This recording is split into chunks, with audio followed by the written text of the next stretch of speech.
Hello everyone, this is Deepika Trehan, an educationist, author and co-founder of Pre-Pune Prime. हमारी Lucent series चल रही है जिसका lecture पहला जो है वो मैं आपको दे चुकी हूँ और आज हम लेक्चर 2 से स्टार्ट कर रहे हैं। और ल्यूसेंट बुक जो बहुत इम्पोर्टेंट बुक है उसका एक बार हमें उसके गो थ्रू होना बहुत जरूरी है, इसलिए ये सीरीज आपके लिए ही स्टार्ट की गई है। इस बुक की पीडीएफ और इसका जो भी मटेरियल है जो हम पढ़ाएंगे वो सारा का सारा आपको टेलीग्राम पर मिल जाएगा। नीचे टेलीग्राम का लिंक आपको मिल जाएगा, आप उस पर जाके देख लीजिए। और आज ये जो ल्यूसेंट बुक है 2026 का एडिशन है और इसकी जो क्लास 2 है, लेक्चर 2 है, वो आपको मिलने वाली है। ठीक है, और स्टार्ट करते हैं। तो मैंने आप लोगों को जो लेसन फर्स्ट था जिसमें हमने हिस्ट्री समझी थी कि हिस्ट्री क्या है और उसका डिवीजन कैसे कैसे होता है, तो उसमें ये एक चार्ट था जो कि एरा को लेके था, जिसको मैं इस स्लाइड में इस क्लास 2 में आपको समझा रही हूँ। ठीक है, तो हम स्टार्ट करते हैं कि name of the era. Era मतलब क्या होता है बेटा? एरा मतलब होता है युग। तो देखिए सबसे पहला युग क्या लिखा हुआ? काली। काली मतलब कली युग, जो जिस समय हम लोग चल रहा है ये इस समय कलयुग, ये उसी युग की बात हो रही है। ठीक है, ये कब से कब सा रेकन फ्रॉम मतलब इसका पीरियड कब से कब है? 3102 से लेके 3101 बीसी बिफोर क्राइस्ट तक है। ठीक है, और इसका रिमार्क यानी कि इसके बारे में जो छोटी छोटी बातें हैं वो उन्होंने यहाँ स्टार्ट में बताई हैं। ठीक है, तो क्या है? Kali began 20 years after the end of Mahabharata war. तो जब महाभारत वॉर चल रही थी तो जब वो खत्म हुई तो उसके 20 सालों बाद कलयुग भगवान किसके पास आए थे? अर्जुन के प्रपौत्र के पास आए थे। तो उन्होंने कहा था कि अब मैं आना चाहता हूं, आप मुझे आने दो। तो फिर उन्होंने उनको आज्ञा दे दी थी कि ठीक है आप आइए, और कलयुग शुरू हो गया था। ठीक है, अब वो कलयुग में ही हम लोग जी रहे हैं। नेक्स्ट है सप्तर्षि लौकिका 3077-3076 बीसी। ये देखिए अभी तक सब बिफोर क्राइस्ट में चल रहा है। Started after the expiry of 25 Kali year. जब 25 साल हो गए कलयुग के, देखिए ये यहाँ पे शुरू हुआ था, जब 25 साल बीत गए तो उसके बाद कौन सा जो एरा शुरू हुआ था वो था सप्तर्षि लौकिका। ठीक है, अब विक्रम कृता मालवा। विक्रम देखिए कमेंट्स बाय विक्रमादित्य। ये विक्रमादित्य हमारे यहाँ जो राजा थे, महान राजा, the local king of Ujjaini, जो उज्जैनी के किंग थे मालवा के। ठीक है, उनकी जो उन्होंने साकास पे विक्ट्री हासिल की थी, यानी कि साकास को जीता था, तो उसकी याद में उन्होंने ये युग माना जाता है। ठीक है, 58 से 57 बीसी। और फिर अब यहाँ तक तो अब हम बीसी में चल रहे थे, अब हमारा सक एरिया शुरू हो जाएगा जो कि 78 एडी में, एडी से शुरुआत मानी जाती है उसकी। ठीक है, शक एरा। अब ये शक एरा क्या है? हिंदी में तो शक एरा भी बोलते हैं, शक संवत। और ये क्या है? Commence by Kushan ruler Kanishka. जो कुषाण रूलर कनिष्क थे उन्होंने ये शुरू किया था on the occasion of his ascendance to the throne. जब वो थ्रोन पे चढ़े थे, यानी कि सिंहासन पे जब वो विराजमान हुए, तो उन्होंने अपना ये शक एरा स्टार्ट किया। शक एरा इज नोन एज शालीवाहना शका अदा इन साउथ इंडिया। तो जो शालीवाहन शक थे जो कि साउथ इंडिया में पाए जाते, क्योंकि शक का जो एरिया है ना वो नॉर्थ में भी था और साउथ में भी था। तो जो साउथ इंडिया के जो शक थे, शालीवाहन शक थे, उनकी एरा को ही ये कहा जाता है। ठीक है, Saka era is known as Shalivahana Saka. तो जो शक एरा है वो साउथ इंडिया के शालीवाहन शक के रूप में भी जाना जाता है। The government of India adopted सका एरा। जो गवर्नमेंट ऑफ इंडिया है उन्होंने क्या किया है कि इस शक एरा को उन्होंने अडॉप्ट कर लिया है। यानी कि अगर हमारा कोई हिंदी का कार्य हमें करना है, कोई पंचांग देखना है या कोई दिन या तिथि देख के कोई काम करना है, तो वो शुभ दिन वार सब हमारे देखने का काम यहाँ से इस शक एरा से होता है। ठीक है, और विद द ग्रेगोरियन कैलेंडर।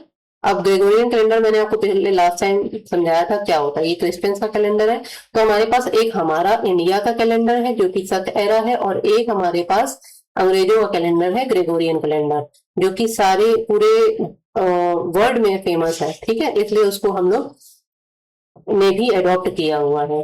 तो जूलियन कैलेंडर इसी को कहते हैं और क्रिश्चियन कैलेंडर भी इसी को कहते हैं, ठीक है।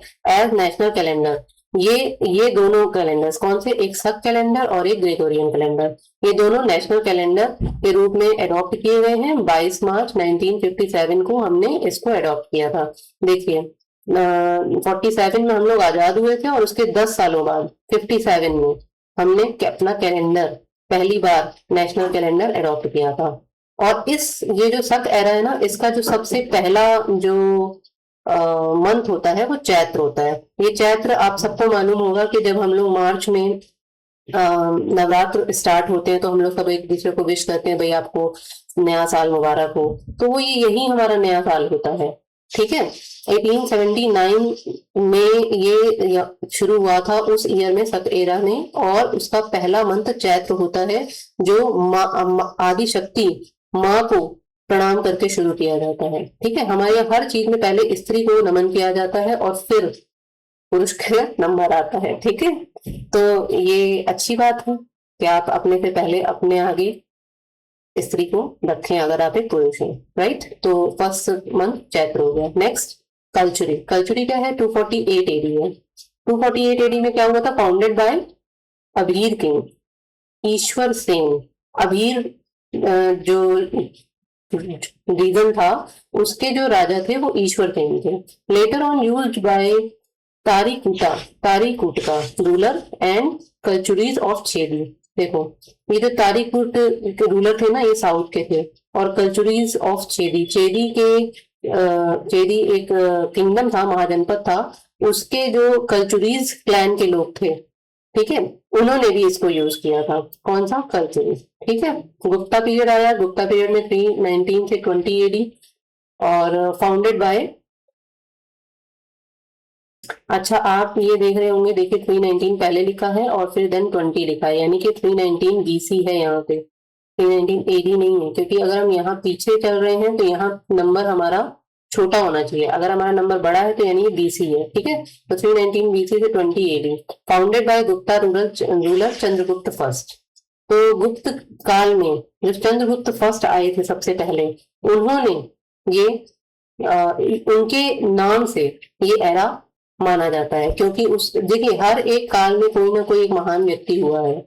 जैसे हमारे गांधी जी उस काल में महान व्यक्ति हुए, तो वो एरा क्या कहलाएगा, गांधी एरा कहलाएगा। आज की डेट में अगर हम मोदी जी की बात करें तो इस समय उन्हीं का बोलबाला है। तो आगे हिस्ट्री में कभी ये ऐसा कहा जा सकता है कि कांग्रेस युग या इंदिरा युग और बीजेपी युग या मोदी युग, तो उसी तरह हर एक काल का एक जो फेमस व्यक्ति होता है उसी से वो युग हम लोग डिनोट कर देते हैं। तो इसलिए चंद्रगुप्त जब फर्स्ट आए तो उनसे ये गुप्त एरा आ गया, ठीक है। On the occasion of his ascent to the throne, जब वो थ्रोन पे चढ़े थे तब उनके इस ओकेजन पे इस एरा को माना जाता है। After the fall of the Gupta's, जब गुप्ताज नहीं रहे, उनका डाउनफॉल हो गया, तब क्या हुआ, the Maitrakas of Vallabhi used this era, ठीक है। अब मैत्रकाज ऑफ वल्लभी, वल्लभी एक स्थान है, उसके जो क्लैन था मैत्रकाज, उसमें उन्होंने ये एरा यूज किया with a new name Vallabhi Samvat, यानी कि इस वल्लभी संवत उन्होंने स्टार्ट कर दिया। इसी को गुप्त पीरियड को, गुप्त एरा को उन्होंने आगे किसमें बदल दिया, वल्लभी संवत में। The beginning of Gupta era was fixed by JF. Fleet in 1887 AD। The beginning of Gupta era was fixed by J.F. Fleet in 1887 AD। तो जब इधर हम आगे बढ़े, जब आर्कियोलॉजिकल विभाग के लोग उस पर वर्क कर रहे थे कि क्या क्या हुआ हिस्ट्री में, तो 1887 में J.F. फ्लीट ने ये बात फिक्स कर दी कि the beginning of Gupta era was fixed, ठीक है। ये गुप्ता एरा की जो बिगिनिंग है वो यहाँ से होती है, ये उन्होंने ये फिक्स कर दिया था, ठीक है, ओके। हर्षा पीरियड में क्या हुआ, 606 AD, founded by Harshavardhana of Kannauj. Kannauj के राजा हर्षवर्धन थे। To pronounce his ascended to the throne, जब वो अपना थ्रोन पर, सिंहासन पर असेंड हुए, चढ़े, तो उन्होंने ये अपना डिक्लेयर किया हर्ष एरा, ठीक है। हिजरी एरा, हिजरी एरा क्या है, 622 AD, फाउंडेड बाय उमर नाम के व्यक्ति ने इसको फाउंड किया, और द सेकंड खलीफा ऑफ खिलाफत एम्पायर, जो खिलाफत एम्पायर था उसके जो सेकंड खलीफा थे उनका नाम था उमर, और उन्होंने ये शुरुआत की थी इसकी हिजरी संवत की, to commemorate the Hijrat from Mecca to Medina by Hazrat Mohammed. तो जब हजरत मोहम्मद, उनके जो मोहम्मदन्स के जो पैगंबर थे हजरत मोहम्मद जी, उन्होंने जब हिजरत से उन्होंने जब मक्का से मदीना की फर्स्ट यात्रा की थी, उसको ये लोग हिजरत कहते हैं। तो हिजरत की याद में, मतलब वो पर्व एक हो गया उनके लिए, तो वो उसको मनाते हैं। उस याद में उन्होंने, उमर साहब ने ये हिजरी संवत चलाया था। ठीक है, ये कैलेंडर आज भी वर्क कर रहा है। Okay, Kollam. Kollam 825 AD and era that is in use in Malabar Kerala. तो केरला के मालाबार में अपना उनके पास एक था कैलेंडर, वो उसको यूज करते थे। ठीक है, नवारी और या नेपाली, नेपाली मतलब नेपाल से है, 879 AD, फाउंडेड बाय जयदेव मल। तो जयदेव मल जो थे, उनके एरा में ये नेपाली या नवारी एरा की शुरुआत हुई थी। ठीक है, चालुक्य और विक्रमा। चालुक्य और विक्रमा क्या है? Founded by Vikramaditya sixth, the Chalukya ruler of Kalyani. तो कल्याणी के जो चालुक्य रूलर थे, उनके जो राजा थे विक्रमादित्य सिक्थ, उन्होंने इसको फाउंड किया था। वहीं अगेन जब वो खुद राजा बने थे, सिंहासन पे चढ़े थे, तो उन्होंने चालुक्य विक्रमा शुरू किया था। लक्ष्मणा क्या है?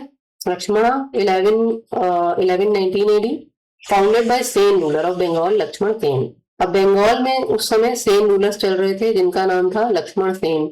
उन्होंने इसको फाउंड किया था, लक्ष्मण एरा को। इलाही, इलाही मेरा जी है, ये वही वाला इलाही है। ठीक है, ओके। 1556 AD में ये शुरू हुआ था, founded by Mughal ruler Akbar in 1584 AD। Akbar देखिए धर्म को लेके बहुत सजग थे, तो उनको ये लगता था कि एक नया धर्म हो जिसमें ना हिंदू हो ना मुसलमान हो, बस प्रेम हो भगवान का, और हम भगवान को सब मिलकर याद करें। ठीक है, तो उन्होंने ये कहा था कि 1584 में उन्होंने एक नया ऐसा ये पंथ चलाया था, इलाही पंथ। But in 1658 AD Aurangzeb abolish the use of Ilahi era. लेकिन बाद में उनके सक्सेसर्स औरंगजेब को ये पसंद नहीं आया और उन्होंने ये इलाही एरा बंद कर दिया।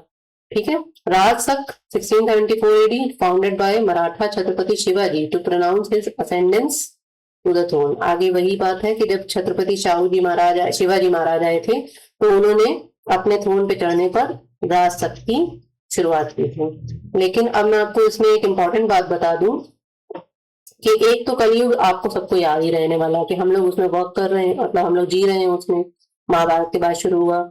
इसके बाद ये विक्रम संवत जो है ना, ये इंपॉर्टेंट है। विक्रम संवत को लोग पूछते हैं क्योंकि एक शक संवत चलता है, एक विक्रम संवत चलता है। तो हिंदुओं के दो कैलेंडर्स होते हैं। ठीक है, लेकिन हमारा जो नेशनल कैलेंडर लिया गया है वो ये है, शक संवत। ठीक है, ये देखिए नेशनल कैलेंडर। और ये याद रखिएगा, ये क्वेश्चन बहुत इंपॉर्टेंट है, बहुत बार आ चुका है और फिर से आने के चांसेस हैं। तो कब लिया गया था? 22 मार्च। देखिए मार्च में ही एक सबसे अच्छी चीज बात मैंने आपको ये बताई कि चैत्र शुरू होते हैं, यानी मार्च में शुरू होते हैं। मार्च अप्रैल के आसपास माता जी के नवरात्र आते हैं, तो ये उसी मार्च में इसको अडॉप्ट भी किया गया है। देखिए 22 मार्च नवरात्र मतलब शुरू हुआ और नवरात्र में ही इसको अडॉप्ट भी कर लिया गया था। कब? जब आजादी मिली उसके 10 सालों बाद। ये बहुत इंपॉर्टेंट है, इसको याद कर लीजिए। ये फैक्ट भी है, ये क्वेश्चन भी है, सीधा सीधा आया हुआ सवाल है, फिर से आ सकता है। तो मैंने क्या बताया, एक कली, एक विक्रम, एक शक, और इसके बाद आपका एक हिजरी है। ठीक है, ये हिजरी कैलेंडर चलता है मुस्लिम्स में, और ये उन्होंने अभी तक इसको वो यूज कर रहे हैं। तो जो जीवंत कैलेंडर हैं, जो अभी भी चल रहे हैं, मैं वही कैलेंडर आपके साथ डिस्कस कर रही हूँ क्योंकि वो पूछे जाते हैं। ठीक है, तो हमारे पास तीन मेन कैलेंडर हो गए, विक्रम, शक और हिजरी। एक हो गया ग्रेगोरियन, ग्रेगोरियन अंग्रेजों का। ठीक है, तो ये आई होप कि आपको ये सारे कैलेंडर समझ में आ गए होंगे, एरा समझ में आ गया होगा, और इसमें क्या इंपॉर्टेंट है ये भी समझ में आ गया होगा। ठीक है, फैक्ट्स हैं, 2-4 बार आप रिवाइज करेंगे तो आपको सारा याद हो जाएगा। नहीं याद होता तो आप नीचे कमेंट करके बताइए, वो भी आपको बता देंगे कि कैसे याद करते हैं। अब देखिए आगे का जो भी चैप्टर है, ये तो मैंने आपको पीछे का ये जो बताया मैंने, ये पिछले चैप्टर में था। ठीक है, अब नेक्स्ट चैप्टर शुरू हो रहा है इसके बाद। तो उस चैप्टर को शुरू करने से पहले मैं आपको एक समरी बता दे रही हूँ। समरी क्या है? उस चैप्टर की ऑल ओवर समरी कि हम इस चैप्टर में क्या पढ़ने वाले हैं। क्योंकि थ्योरी थ्योरी लिखी होगी तब आप उस थ्योरी में इतना गुम हो जाएंगे कि आप पीछे भूल जाएंगे कि हम लोग पढ़ क्या रहे थे। इसलिए ये चार्ट फॉर्म में एक बार समझ लीजिए कि इस चैप्टर में आपको क्या बताने जा रहे हैं। ठीक है, sources of Indian ancient Indian history. अच्छा, इससे पहले पहले वाले चैप्टर में हमने पढ़ा था कि हिस्ट्री क्या है, हिस्ट्री का डिवीजन कैसे होता है। तो हमने उसके पेपर टाइट सेगमेंट पढ़े थे, यानी कि प्री हिस्टोरिक, प्रोटो हिस्टोरिक और हिस्ट्रिक। फिर उसको इंडियन वर्जन में हमने पढ़ा था ancient, modern, ancient, medieval, modern and pre after modern. ठीक है, तो अब हम लोग इसमें पढ़ेंगे कि जो एंशिएंट हिस्ट्री है, जब सबसे पहले जो सबसे पहला नंबर 1 पे एंशिएंट हिस्ट्री आती है, उसका सोर्स क्या है। मतलब हमें कैसे कैसे पता चला कि ऐसे ऐसा कभी था, कभी कोई गुप्ता आए थे, कभी कोई अशोक आए थे, ये हमें कैसे पता चला। तो ये उसके सोर्सेस हम लोग पढ़ेंगे सारे। ठीक है, तो पहला क्या है, हिस्टोरिकल सोर्सेस। हिस्टोरिकल सोर्सेस क्या है, sources from which we get information about the past. तो वो मैं आपको पहले बता चुकी हूँ कि जब भी हमको पास्ट की जितनी भी इंफॉर्मेशन लेनी है वहां से हिस्टोरिकल सोर्सेस हमें मिलेंगे। अब ये दो दो तरह के होंगे हमारे पास। हमारे पास दो तरह के क्या है, एक लिटरेरी सोर्स है और एक आर्कियोलॉजिकल सोर्स है। लिटरेरी सोर्स क्या होता है, sources in the form of written text, यानी बुक्स वगैरह मिलती हैं हमें।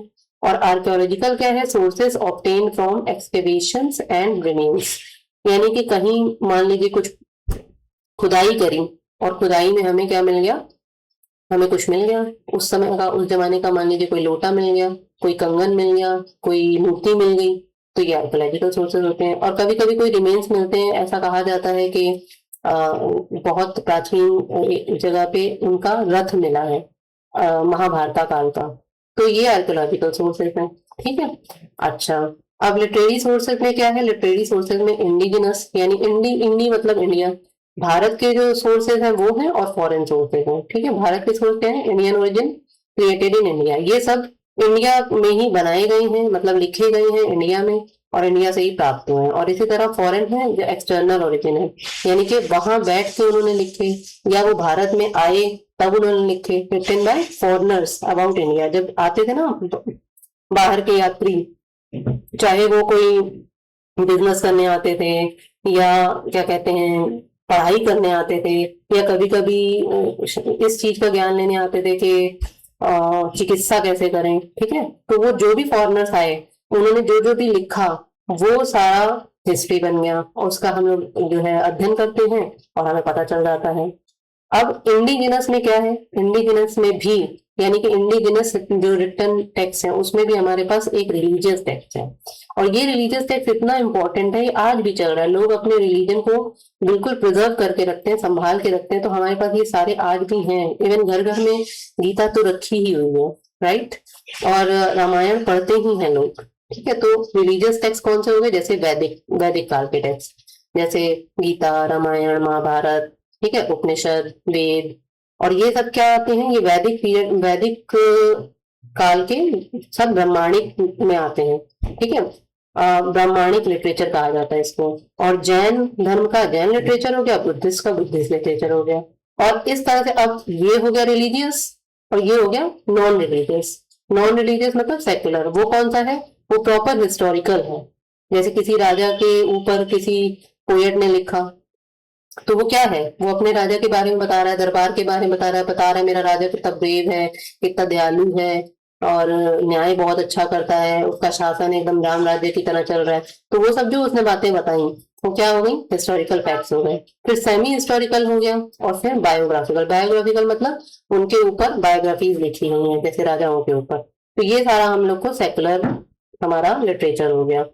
अब फॉरेन लिटरेचर में क्या है, जब ग्रीक से हमारा कुछ कनेक्शन बना तो ग्रीक लोग यहाँ आए तो ग्रीक लोगों ने लिखा, रोमन वही होते हैं। चाइनीज आए पढ़ने, जैसे पायान आया तो उसने भी लिखा, तिब्बत के लोग आए उन्होंने लिखा, और अरब के लोग तो खूब ही आए और रहे भी यहाँ पे, उन्होंने तो बहुत ही बहुत लिखा। उन्होंने तो हमारे कल्चर से बहुत कुछ लिया, हमारे कल्चर में बहुत कुछ दिया। ठीक है, एंड अदर्स।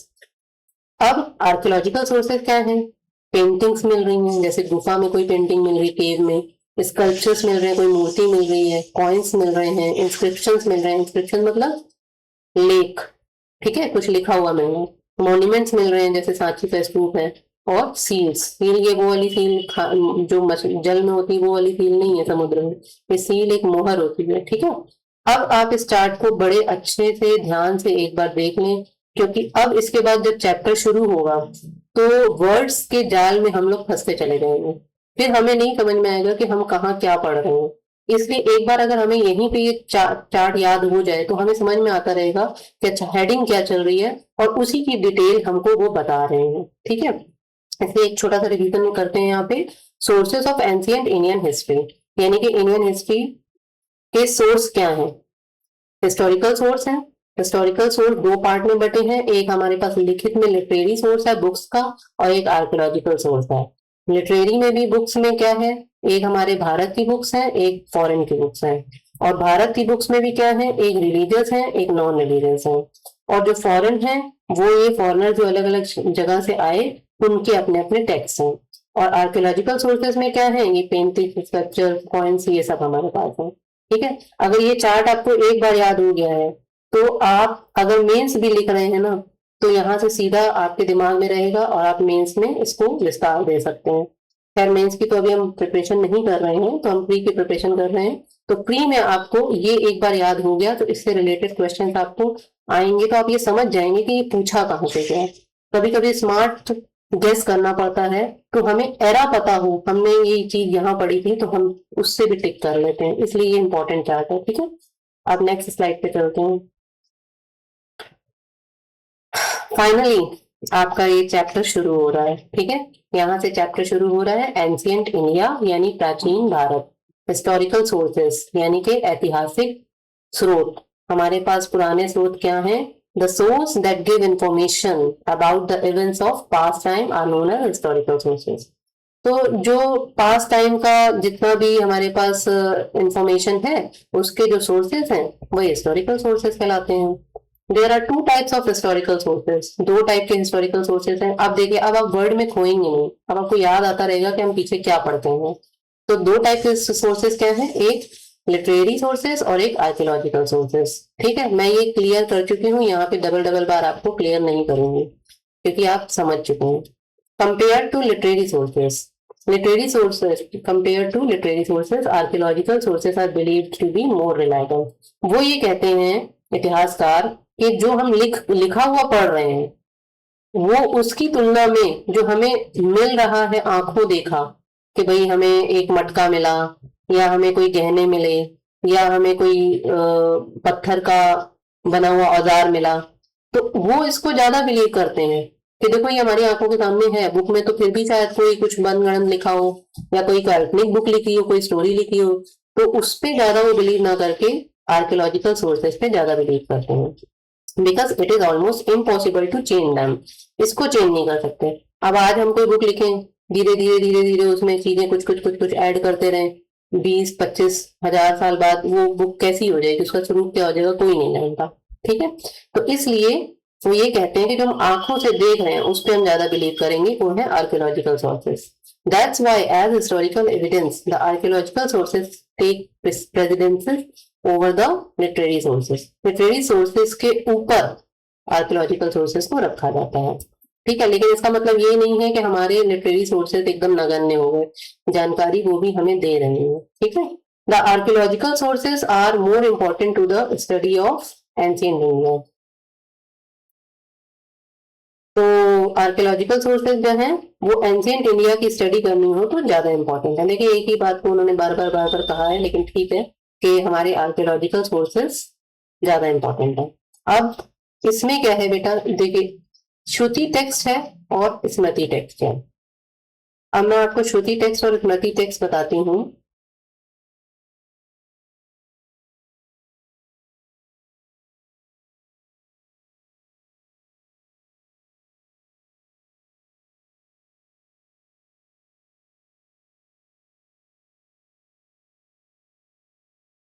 ओके, तो ये हमने यहाँ जो वैदिक और ब्राह्मणिक पढ़े थे ना सोर्सेस, उसी में जाएगा श्रुति और स्मृति। श्रुति टेक्स्ट क्या होते हैं, संहिताज और वेदास, ब्राह्मणास, अरण्यकास और उपनिषद। देखिए पहले क्या होता था, पहले के जमाने पे जब लिखने का कोई व्यवस्था नहीं थी और लिखने के साथ साथ उसको प्रिजर्व करने की भी कोई व्यवस्था नहीं थी, तब सारे के सारा जो ज्ञान था वेदों का, वो टीचर्स अपने बच्चों को अपने सामने बैठाते थे, उन्हें याद कराते थे रोज रोज रोज रोज, और पक्का पक्का याद करा के फिर वही पीढ़ी नेक्स्ट पीढ़ी को फिर लर्न करवाती थी। तो इसको कहा जाता था श्रुति टेक्स्ट। ठीक है, लर्न करना। श्रुति मतलब शुद्ध, शुद्ध मतलब सुनना, कान से सुनना। तो सुन के जो टेक्स्ट बनाए गए हैं उसको श्रुति टेक्स्ट कहते हैं। उसमें क्या क्या आता है, संहिता आती है, संहिताज और वेदास। अच्छा, संहिता और वेदा एक ही बात है। ब्राह्मणास आते हैं, अरण्यकाज आते हैं और उपनिषद आते हैं। स्मृति टेक्स्ट क्या है, अब यही जो श्रुति श्रुति श्रुति सुन सुन के चली और फिर जो स्मृति में रह गया वो स्मृति टेक्स्ट है। स्मृति मतलब हमारी मेमोरी। ठीक है, मेमोरी में जो रह गया वो स्मृति टेक्स्ट है।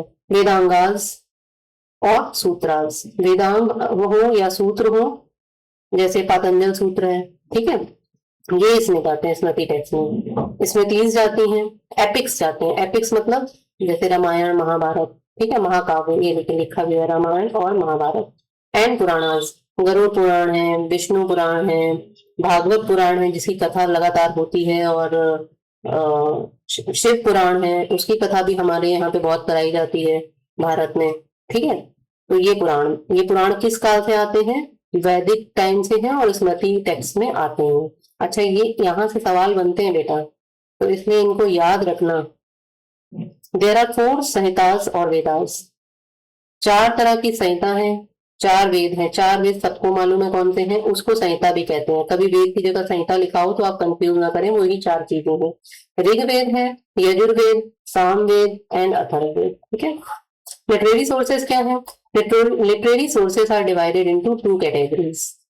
लिटरेरी सोर्सेस 2 कैटेगरीज में बटे हुए हैं। मैंने पहले ही बता दिया था आपको, जो लिखित सामान है वो सारा किसमें, एक भारतीय में और एक फॉरेन में, इंडिजिनस और फॉरेन। इंडिजिनस सोर्सेस देखिए अब आपको समझ में आता जा रहा होगा हम क्या पढ़ रहे हैं। इंडिजिनस सोर्सेस क्या होते हैं, are divided into 2 categories. 2 categories कौन सी है, फटाफट आंख बंद करिए पहले और सोचिए कि मैम ने क्या पढ़ाया था पिछली स्लाइड में, ठीक, फिर आगे पढ़ना शुरू करिए। ओके, इंडिजिनस सोर्सेज 2 पार्ट में डिवाइड है, क्या है, रिलीजियस और सेक्युलर, यानी रिलीजियस और non religious. Under religious text Brahmanic Hindu text, जो रिलीजियस टेक्स्ट है उसमें एक ब्राह्मणिक आता है जो हिंदू का टेक्स्ट है। हिंदुओं ने जो ब्राह्मणिक में लिखा है, ब्राह्मणिक टेक्स्ट में, वो सारा क्या है, रिलीजियस टेक्स्ट के अंदर आता है। बुद्धिस्ट टेक्स्ट है और जैन टेक्स्ट है। थे तो ये लोग भी हिंदू ही। ऑलराइट, फिर semi historical text, biographical text etcetera are included. और इसके अलावा सेमी हिस्टोरिकल टेक्स्ट है और बायोग्राफिकल टेक्स्ट है। ठीक है, ब्राह्मणिक और हिंदू टेक्स्ट क्या है, under Brahmanic text Shruti and Smriti text are included. ये मैंने आपको बताया था पिछली स्लाइड में कि ब्राह्मणिक टेक्स्ट बताए थे, वेदास बताए थे, उसके अंदर ही श्रुति और स्मृति आती है।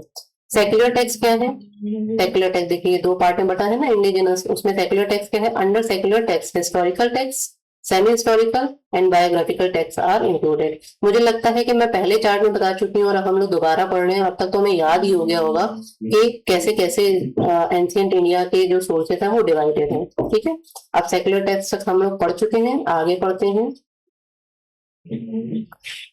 संहिता, संहिता क्या है,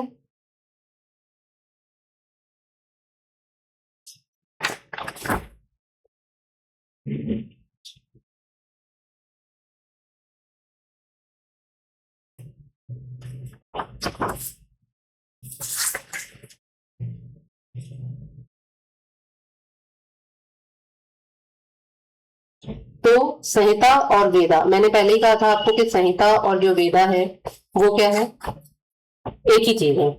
तो ऋग्वेद बने थे जब, तो उनका टाइम देखिए 1500 बीसी से 1000 बीसी माना जाता है। कब, कंपोजिंग रीजन, उनका जो रीजन था जहाँ पे जिस एरिया में वो बनाए गए थे वो क्या था, सप्त सैंधव रीजन। सप्त सैंधव रीजन मतलब इस सैंधव से क्या बना, सिंधु, सिंधु मतलब इंडस रिवर। इंडस रिवर का जो एरिया है वहां पे 7 नदियां हैं, 7 रिवर सिस्टम जो है, वहां पे ये ऋग्वेद लिखे गए थे। ठीक है, आगे क्या है, यजुर, साम एंड अथर्ववेद। यजुर्वेद, सामवेद और अथर्ववेद कब लिखे गए थे, 1100 बीसी से 600 बीसी।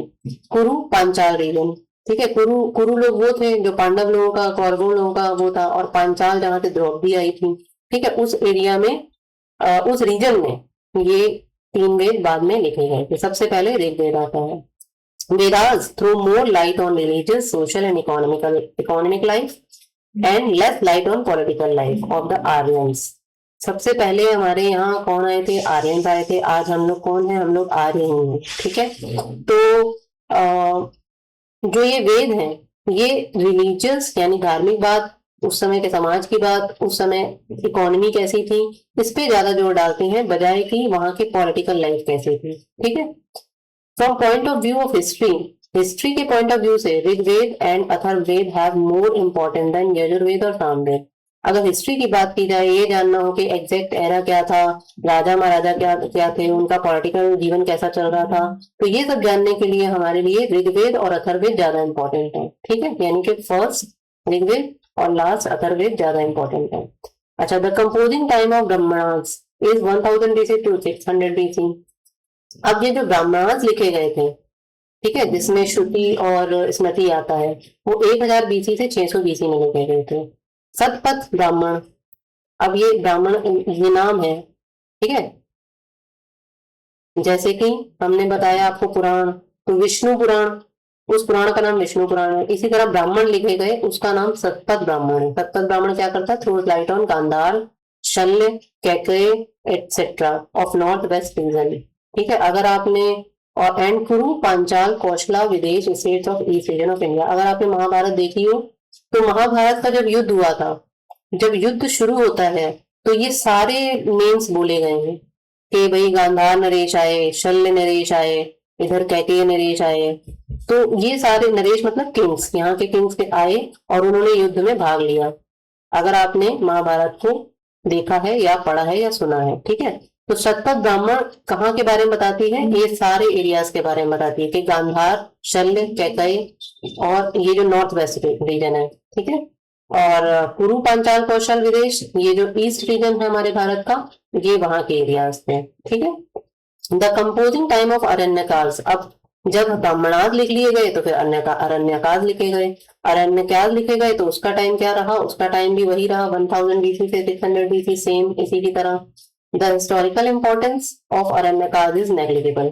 इसमें उन्होंने कहा है कि हिस्टोरिकल इंपॉर्टेंस कुछ थी नहीं, तो इसलिए उनके बारे में ज्यादा नाम भी नहीं है, ठीक है। The composing time of Upanishad is 1000 BC to 500 BC, लगभग उसी एरिया में लिखे गए थे, ये भी उपनिषद लिखे गए थे। The best learning of Upanishad is Paravidya, ठीक है। पराविद्या, आई मतलब मीन्स, इसका मीन्स क्या होता है? Spiritual learning. पराविद्या वो होती है जो हमारी सेंसेस के परे होती है, बियॉन्ड अवर सेंसेस जो विद्या सीखी जाती है, वो पराविद्या होती है, जिसको हम लोग समझ नहीं सकते हैं, ठीक है। तो जितनी भी स्पिरिचुअल लर्निंग्स हैं, लाइक कुंडलिनी की बात की जाती है, आत्मा की बात की जाती है, आत्मा मर जाए तो भाई कहाँ जाती है, स्वर्ग नरक है कि नहीं, तो ये जो हमारी सेंसेस के परे की बातें, जिसको हम यहाँ रहकर इस शरीर में नहीं समझ सकते, वो सारी बातें इन उपनिषद में लिखी गई हैं। The aim of life is merging the individual soul into world soul, which is known as Paravidya. अब हमारी लाइफ का एम इनके अकॉर्डिंग, उपनिषद के अकॉर्डिंग हमारी लाइफ का एम क्या होता है कि एक जो इंडिविजुअल की आत्मा है वो विश्व की आत्मा में समा जाए, यानी कि एक जीव जो इंसान है वो परमात्मा से मिल जाए, ठीक है। परमात्मा मीन्स गॉड, गॉड से मिल जाए, यही स्पिरिचुअल लर्निंग है, which is known as paravidya. इसी को पराविद्या के बारे में इसमें बताया गया है। The combined study of Brahmanas and Upanishads provides historical information from King Parikshit to King Bimbisar। अगर हम ब्राह्मणास को पढ़ें और उपनिषद को पढ़ें, इकट्ठे उनकी जानकारी लें सारी, तो फिर हमें क्या क्या मिलता है? किंग परीक्षित से लेके हमें बिंबिसार तक पूरा जानकारी मिलती है, ठीक है। क्योंकि ये परीक्षित कौन थे? ये राजा परीक्षित वही थे जो अर्जुन के पौत्र थे, ठीक है। और ये बिंबिसार वो थे जिन्होंने फिर जनपदों की शुरुआत की थी, तो ठीक है। और द कंपोजिंग टाइम ऑफ वेदांगास, अब हमारे यहाँ तक तो हम लोगों ने वो पढ़ लिए, अब इसके बाद वेदांग शुरू हो गए, ठीक है। वेदांग का टाइम 600 बीसी से 200 एडी हो गया। ये यहाँ तक सब 600 तक ये सब लिखे गए, फिर 600 बीसी से 200 तक ये वेदांग्स लिखे गए। The Vedangas throws light on ancient Indian history, civilisation and culture. Vedangas किस पे लाइट डालते हैं? इंडियन हिस्ट्री पे, सिविलाइजेशन कैसी थी, लोग कैसे थे वहां के, उनका कल्चर क्या था, उस पे ये लोग अपना लाइट डालते हैं, प्रकाश डालते हैं, बताते हैं। The composing time of smritis, अब स्मृतिज आ गई जो मैंने पहले बताई थी कि 600 बीसी से 600 एडी तक है। तो ये देखिए अब एडी यहाँ से लगभग लगभग शुरू हो चुका है, पहले तक बीसी ही था सारा कुछ। The Smritis provide the knowledge of social organisations, ठीक है। सोशल ऑर्गेनाइजेशन कैसी थी कि जो है लोग किस तरह से रह रहे थे, देयर थ्योरीज, उनके दिमाग में क्या चलता था, कस्टम्स कैसे थे, उनके रीति रिवाज क्या थे, किंग का अधिकार क्या था और किंग के कर्तव्य क्या थे, and Kings relation with their subjects, subjects मतलब उनकी प्रजा, ठीक है। तो राजा की प्रजा के साथ उनके रिलेशन कैसे होते थे, जैसे कि पहले के राजाओं को धर्म के मामले में बहुत कुछ सिखाया जाता था कि प्रजा आपके पुत्र के समान है, तो उसका ख्याल आपको पुत्र के समान ही रखना है, अपनी चीजें अपने सेंसस को कंट्रोल करके, ठीक है। और ऐसे ही बड़े बड़े महान राजा हमारे यहाँ हुए भी हैं, आप लोग सब जानते ही हैं। तो इस पेज पे हमने क्या पढ़ा, हमने ऋग्वेद के बारे में जानकारी ली, हमने वेदास के बारे में जानकारी ली, फिर हम लोगों ने ये जाना कि ऋग्वेद और अथर्ववेद बहुत इंपॉर्टेंट है, फिर हमने ब्राह्मणास पढ़े, फिर उसके बाद हम लोगों ने अरण्यकास पढ़े जिसकी इंपॉर्टेंस 0 है हिस्ट्री के अकॉर्डिंग, फिर हमने उपनिषद पढ़े यानी कि ब्राह्मणास, अरण्यकास और उपनिषद। उसके बाद हमारे वेदांत शुरू हुए, वेदांत के बाद हमारे स्मृतिज आई, ठीक है। यहाँ तक आई होप आप सबको समझ में आ गया होगा। The composing time of epics, the composing time of epics, Ramayana and Mahabharata. जो ये एपिक्स थे रामायण और महाभारत, इनके बनने का काल क्या था? 400 बीसी से 400 एडी तक, ठीक है। 400 बीसी से 400 एडी तक ये रामायण और महाभारत लिखे गए थे। द रामायण, वाल्मीकि, रामायण जो लिखी गई थी वो वाल्मीकि ऋषि जी ने लिखी थी। Throws light on political, social and religious conditions of India. उस समय की ये तीनों स्थितियां कैसी होती थी, जैसे हमारे कहते हैं ना कि राम राज्य था, तो राम राज्य में पॉलिटिकल कंडीशन बताई गई हैं कि इतना व्यवस्थित राज्य था, इतना न्याय की वहां पे व्यवस्था थी कि चोरी ही नहीं होती थी, शांति थी, खुशहाली थी, ठीक है। और सोशली लोग अच्छे थे और रिलीजियस तो थे ही, बहुत रिलीजियस थे। जैसे राम जी पधारे तो उन्होंने फिर दिवाली पे क्या किया, उन्होंने बहुत सारे दिए जलाए, तो रिलीजियस तो थे ही, ठीक है। तो रामायण उस समय के इन सारे एस्पेक्ट्स पे लाइट डालती है। This book provides information about the origin and development of Janapadas. अच्छा, besides these it mentions Yavanas, Greeks and Sakas, Scythians, ठीक है। अब वो ये कह रहे हैं कि जो रामायण लिखी हुई है तो ये बुक हमारे इंडिया के बारे में तो बता ही रही है, साथ के साथ this book provides information about the origin and development of जनपद। जो बाद में 16 महाजनपद बताए गए, तो ये जनपद जो आते हैं उस जमाने के जनपद भी थे, तो वो जनपद भी इसमें बताए गए हैं कि हाँ ये जैसे बहुत सारे प्राचीन जनपद उसी नाम से आज भी हमें मिलते हैं, ठीक है। तो ये रामायण काल के हैं और फिर वही नाम हमें सेम महाभारत में भी मिलते हैं। फिर वही जब हम जनपद पढ़ते हैं आधुनिक काल के, वही नेम हमें यहाँ पे भी मिलते हैं, जैसे कौशल है, तो कौशल कहाँ है? कौशल्या, कौशल्या माता कौन है?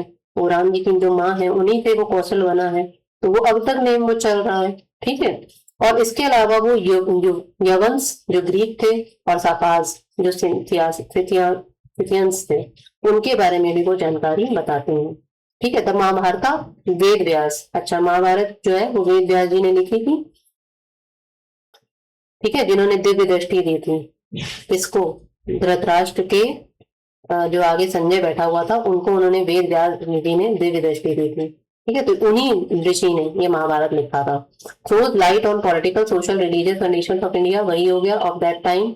It is the extensive form of Mahabharata war which is fought around 950 BC, ठीक है, between the Kauravas and Pandavas. मुझे नहीं लगता कि भारत में कोई रहता है और उसको महाभारत ना पता हो कि वो किसके किसके बीच में हुई थी। वो कौरव्स और पांडवास के बीच में हुई थी और 950 BC में उसको लिखा गया था। द महाभारत क्लेम्स, महाभारत ये कहती है यन भारते तन भारते, ठीक है,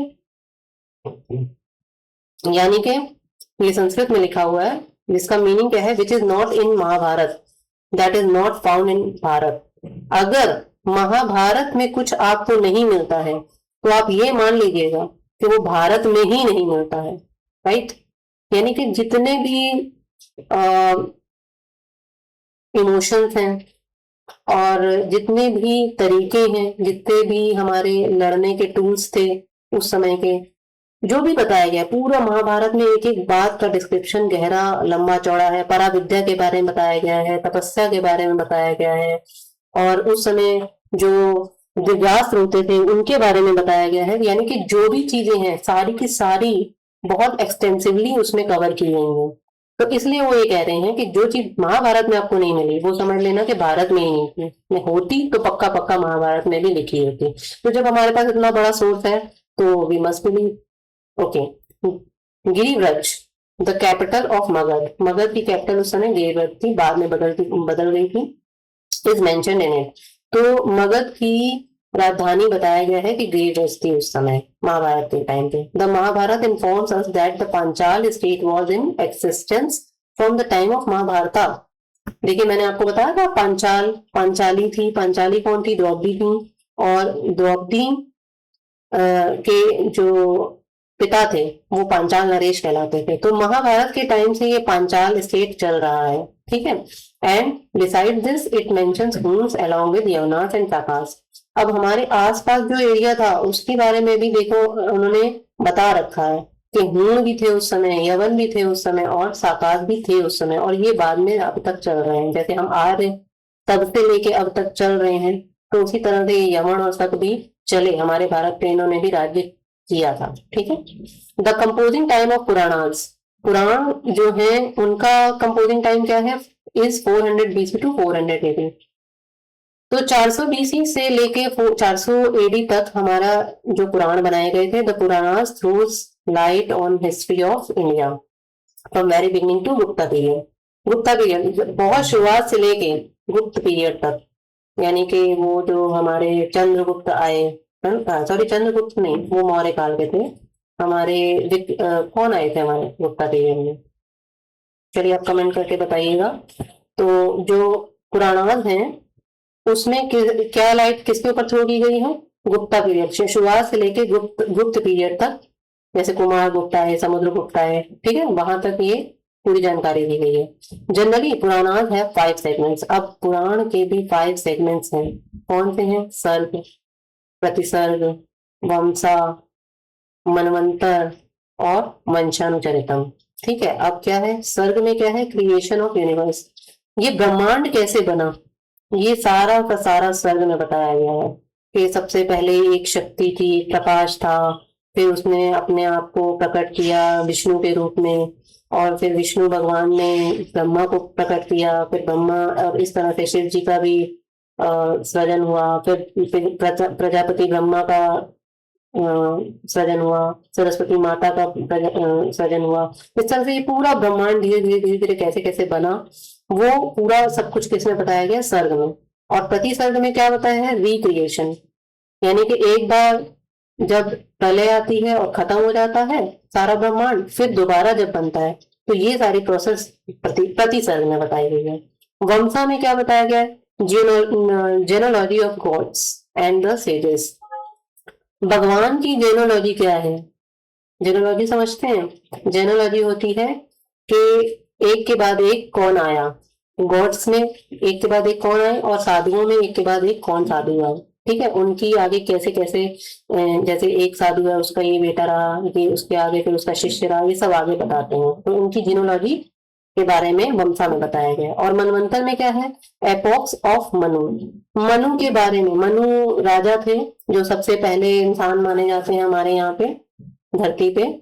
तो मनु शत्रुपा की जोड़ी थी, और उन्होंने ही जब सृष्टि में प्रलय आई तो उसके बाद ये फिर से उन्होंने सृजन किया सारा सृष्टि का। तो हमारे पिता कह सकते हैं उन्हें, हमारे माता पिता जिनको कहा जाता है मनु और शत्रुपा, इनकी सारी स्टोरी मनवंतर में बताई गई है। एंड वंशानुचरितम क्या है, वंशानुचरितम वंश का चरित्र बताना, यानी हमारा भी वंश चला आ रहा है, तो हम कौन, हमारे पिता कौन, हमारे पिता के पिता कौन, यानी नैरेटिव्स ऑफ एंशिएंट डायनेस्टीज, यानी जितने जितने पुराने डायनेस्टीज और वंश थे उनके बारे में वंशानुचरितम में बताया गया है। In which only Vanshanucharitam is important from point of view of history. अब ऑब्वियस सी बात है, हमें हिस्ट्री जाननी है कि कब, किस समय, किस क्षेत्र पे कौन सा राजा राज्य कर रहा था और उसका राज्य में चल क्या रहा था, सब कुछ पॉलिटिकली, सोशली, रिलीजियसली क्या चल रहा था, बस वो हमारे लिए हिस्ट्री है इम्पोर्टेंट। तो इसलिए वंशानुचरितम बहुत इंपॉर्टेंट है। ठीक है। Unfortunately Vanshanucharitam are not found in every Puranas. अब ये ही सबसे बड़ी हमारा प्रॉब्लम ये है कि हमें वंशानुचरित मतलब ये जो डायनेस्टीज चली उनका जो क्रम मिलता है वो हर पुराण में मिल जाता तो हमें और पता चलता, लेकिन हर पुराण में नहीं है। ठीक है। The only Puranas that have Vanshanucharitam are, कौन से ऐसे पुराण हैं, वैसे कहते हैं कि हमारे पास 18 पुराण हैं। ठीक है। तो 18 पुराणों में से मत्स्य पुराण, भागवत पुराण, विष्णु पुराण, वायु पुराण, ब्रह्मा पुराण, भविष्य पुराण, गरुड़ पुराण, इन सब में वंशानुचरितम बताए गए हैं। अब गरुड़ पुराण में क्या है, चलिए गरुड़ पुराण देख लेते हैं। गरुड़ पुराण है जीनोलॉजीज ऑफ पूर्वा, इक्ष्वाकु और Brihadratha dynasties, but its date is not definite. इनके बारे में बताया गया है पूर्वा और इक्ष्वाकु और बृहद्रथ की डायनेस्टीज के बारे में लेकिन डेट हमें नहीं पता है। ठीक है। ये किसमें बताया गया है इनके बारे में, विष्णु पुराण में, अच्छा सॉरी गरुड़ पुराण में। और ये सवाल भी एक बार बन के आया हुआ है। ठीक है। इसलिए आप ये याद रखें। अब यहाँ पे बुद्धिस्ट टेक्स्ट शुरू होता है।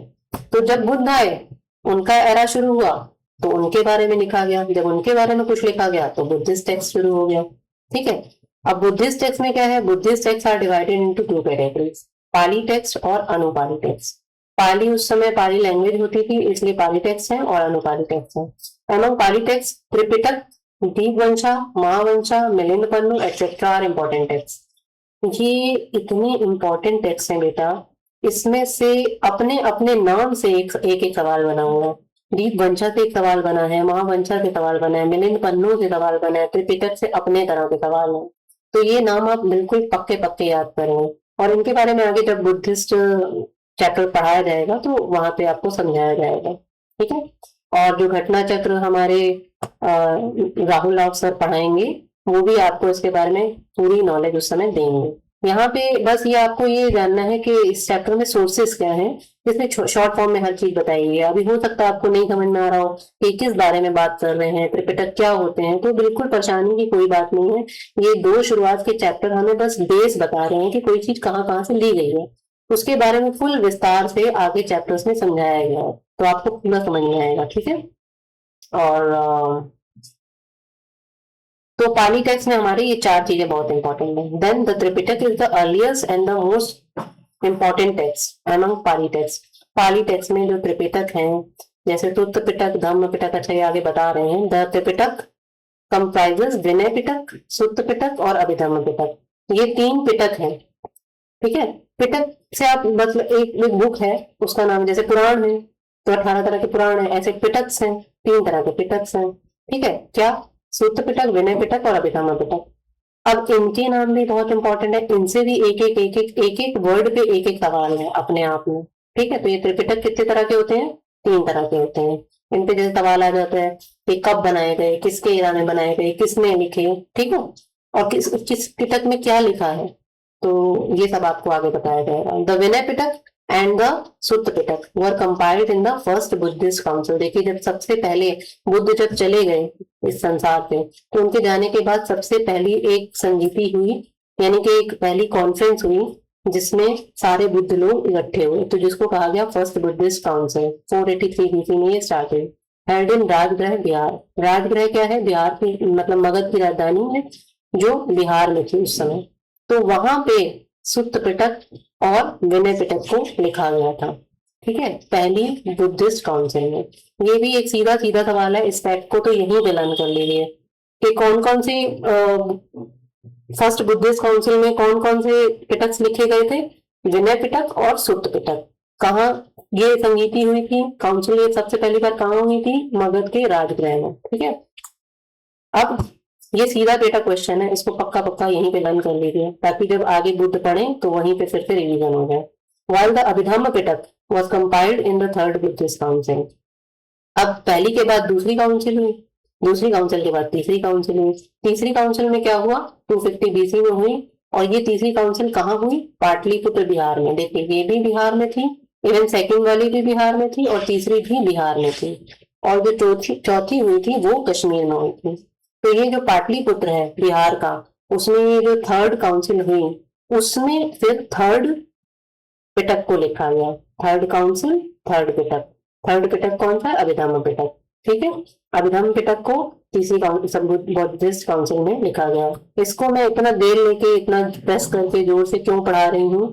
क्योंकि ये बहुत इंपॉर्टेंट है बेटा, इससे सवाल बनते हैं। इसको, इन फैक्ट्स को यहीं के यहीं लर्न कर लीजिए। और यही तरीका है घटना चक्र को पढ़ने का, कि जहां जो चीज इंपॉर्टेंट है उसको अंडरलाइन करते जाएं, और प्लस साथ के साथ उसको एक बार बहुत इतना अच्छे से देख लें कि जब हम दूसरी बार देखने आए तो हमारे दिमाग में वो चीज रहे। ठीक है, the Tripitaka throws light on social and religious life of India of that time, i.e. the centuries before Christ। तो ये जो त्रिपिटक है ये किस पे लाइट डालते हैं? उस समय की इंडिया की रिलीजियस लाइफ पे ये वो डालते हैं अपना लाइट। और वो कब की है ये? क्योंकि बुद्ध आए थे बहुत साल पहले, BC में आए थे। ठीक, तो 563 BC में आए थे, इसलिए बिफोर क्राइस्ट, यानी कि जो क्राइस्ट के पहले, क्राइस्ट जीसस क्राइस्ट के पैदा होने से पहले आए थे। तो उस समय हमारा इंडिया कैसा हुआ था, कैसा हुआ करता था, ये त्रिपिटक में हमको जानकारी मिलती है। अब Vinaya Pitaka contains disciplinary rules and regulations for leading a monastic life। सीधा सीधा सवाल पूछा गया है कि विनय पिटक में क्या बताया गया है। विनय पिटक में बताया गया है कि जो मोनेस्ट्रीज होती हैं, यानी मठ होते हैं, बौद्ध भिक्षु जो रहते हैं जिसमें, जिन मठों में, उसको उनके जीवन में वहां पे रहने के तौर तरीके क्या हैं, ठीक है, क्या डिसिप्लिन वो मेंटेन करेंगे, क्या रूल्स एंड रेगुलेशंस वहां रहेंगे, ये बताया जाता है किसमें? विनय पिटक में। यानी विनय मतलब विनय के साथ रहिए, प्यार के साथ रहिए, लड़ना भिड़ना नहीं है मोनेस्ट्री के अंदर। ठीक, यहाँ से आपको ये विनय पिटक लर्न हो गया होगा। देखिए विनय मतलब क्या? अनुनय विनय किया जाता है ना। विनय मतलब हम्बल होना, और हम्बल एक जो मोनेस्ट्री का व्यक्ति है वो हम्बल नहीं होगा तो वो कैसे अपना जीवन जिएगा? इसलिए इसका नाम ही विनय पिटक रखा गया। और मुझे लगता है ये फैक्ट आपको आज से हमेशा के लिए याद हो गया कि विनय पिटक में क्या बताया गया है? मोनेस्टिक लाइफ बताई गई हैं। मठों में जो सन्यासी रहते हैं, बौद्ध भिक्षु या बौद्ध भिक्षुणियां रहती हैं, वो किस तरह से रहती हैं उसमें विनय पिटक में बताया गया है। ठीक है, नेक्स्ट सुत्त पिटक। सुत्त पिटक के बारे में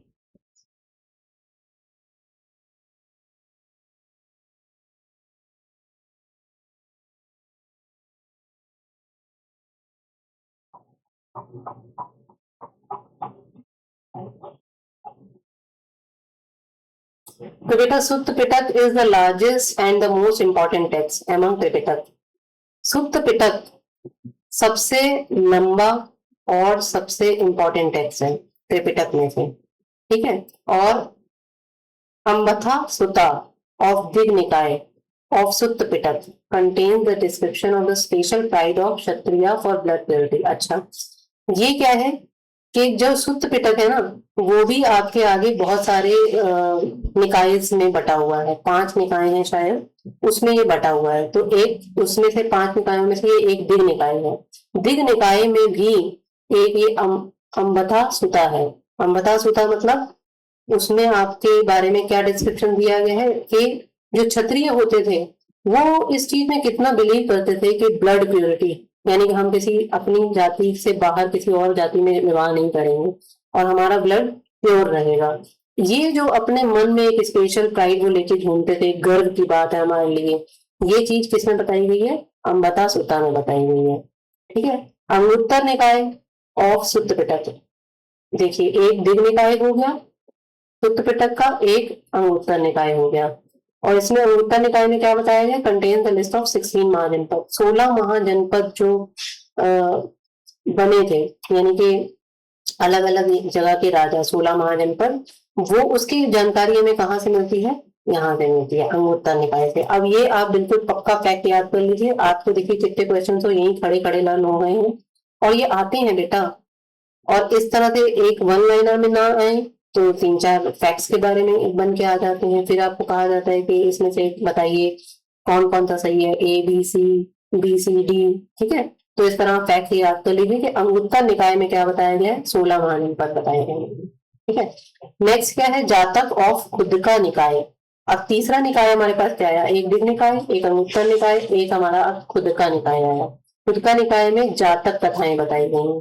जातक कथाएं क्या है, देखिए सुत्त पिटक की खुद्दक निकाय के जातक कथाओं में 549 फोक टेल्स हैं, यानी कि 549 कहानियां बताई गई हैं। वो कहानियां किसकी हैं, the previous birth of Gautam Buddha. Gautam Buddha अपने पूर्व जन्मों में क्या क्या थे और कैसे कैसे उनका विकास हुआ, फिर इस जन्म में वो कैसे एक बड़े संत बने, वो बताया गया। तो ये 549 फोक टेल्स हैं, जिसमें पूरी की पूरी गौतम बुद्धा के प्राचीन प्रीवियस बर्थ की पूरी जानकारी है। ये भी सवाल बेटा आता है कि जातक कथाएं में क्या है, कहाँ से ली गई है, ठीक है। तो सुत्त पिटक के खुद्दक निकाय के में जातक कथाएं, ठीक है। The compilation of Jataka had begun in first century BC। First century BC में जातक कथाओं का कंपाइलेशन शुरू हुआ था, ठीक है। This fact is very clear from the scenarios carved on the railings of Bharuch and Sanchi stupa. तो जो ये भरूच और सांची स्तूप थे, ठीक है, ये स्तूपा इनके स्तूप होते हैं जहाँ पे जो उनके संत जन होते हैं, जब वो उनकी कोई रैलिक रखी जाती है, यानी कि उनसे जुड़ी कोई चीज रखी जाती है, यानी उनकी हड्डियां वगैरह रखी जाती हैं, या वो जो अपने टाइम पे जिन बर्तनों का यूज करते थे, या जिस अब आजकल तो देखिए जैसे क्या होता है, चश्मा है, डंडी है और उसकी चादर है, ये सब वो जो भी यूज किया जाता था, यूज करते हैं संत, तो वो भी वहां रख दिया जाता है। तो यही जिसमें स्तूपाज में यही चीज रखी जाती है, ठीक है। तो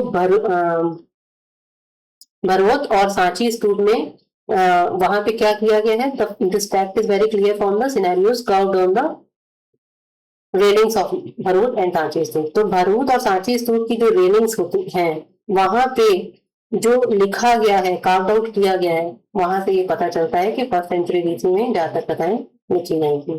the verse part of Jataka is older than the prose part.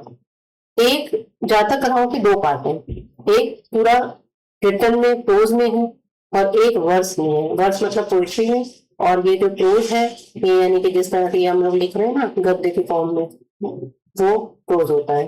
तो वो जो कह रहे हैं कि जो संगीत मतलब वर्स पार्ट है, यानी कि जिसको गाया जा सकता है, वो पहले लिखा गया है और बाद में फिर इसको लेक्चर्स की फॉर्म में, लाइन की फॉर्म में लिखा गया है। The compilation of the verse part of the जातक had been completed up to second century AD। अब देखिए फर्स्ट सेंचुरी बीसी से लिखना शुरू किया,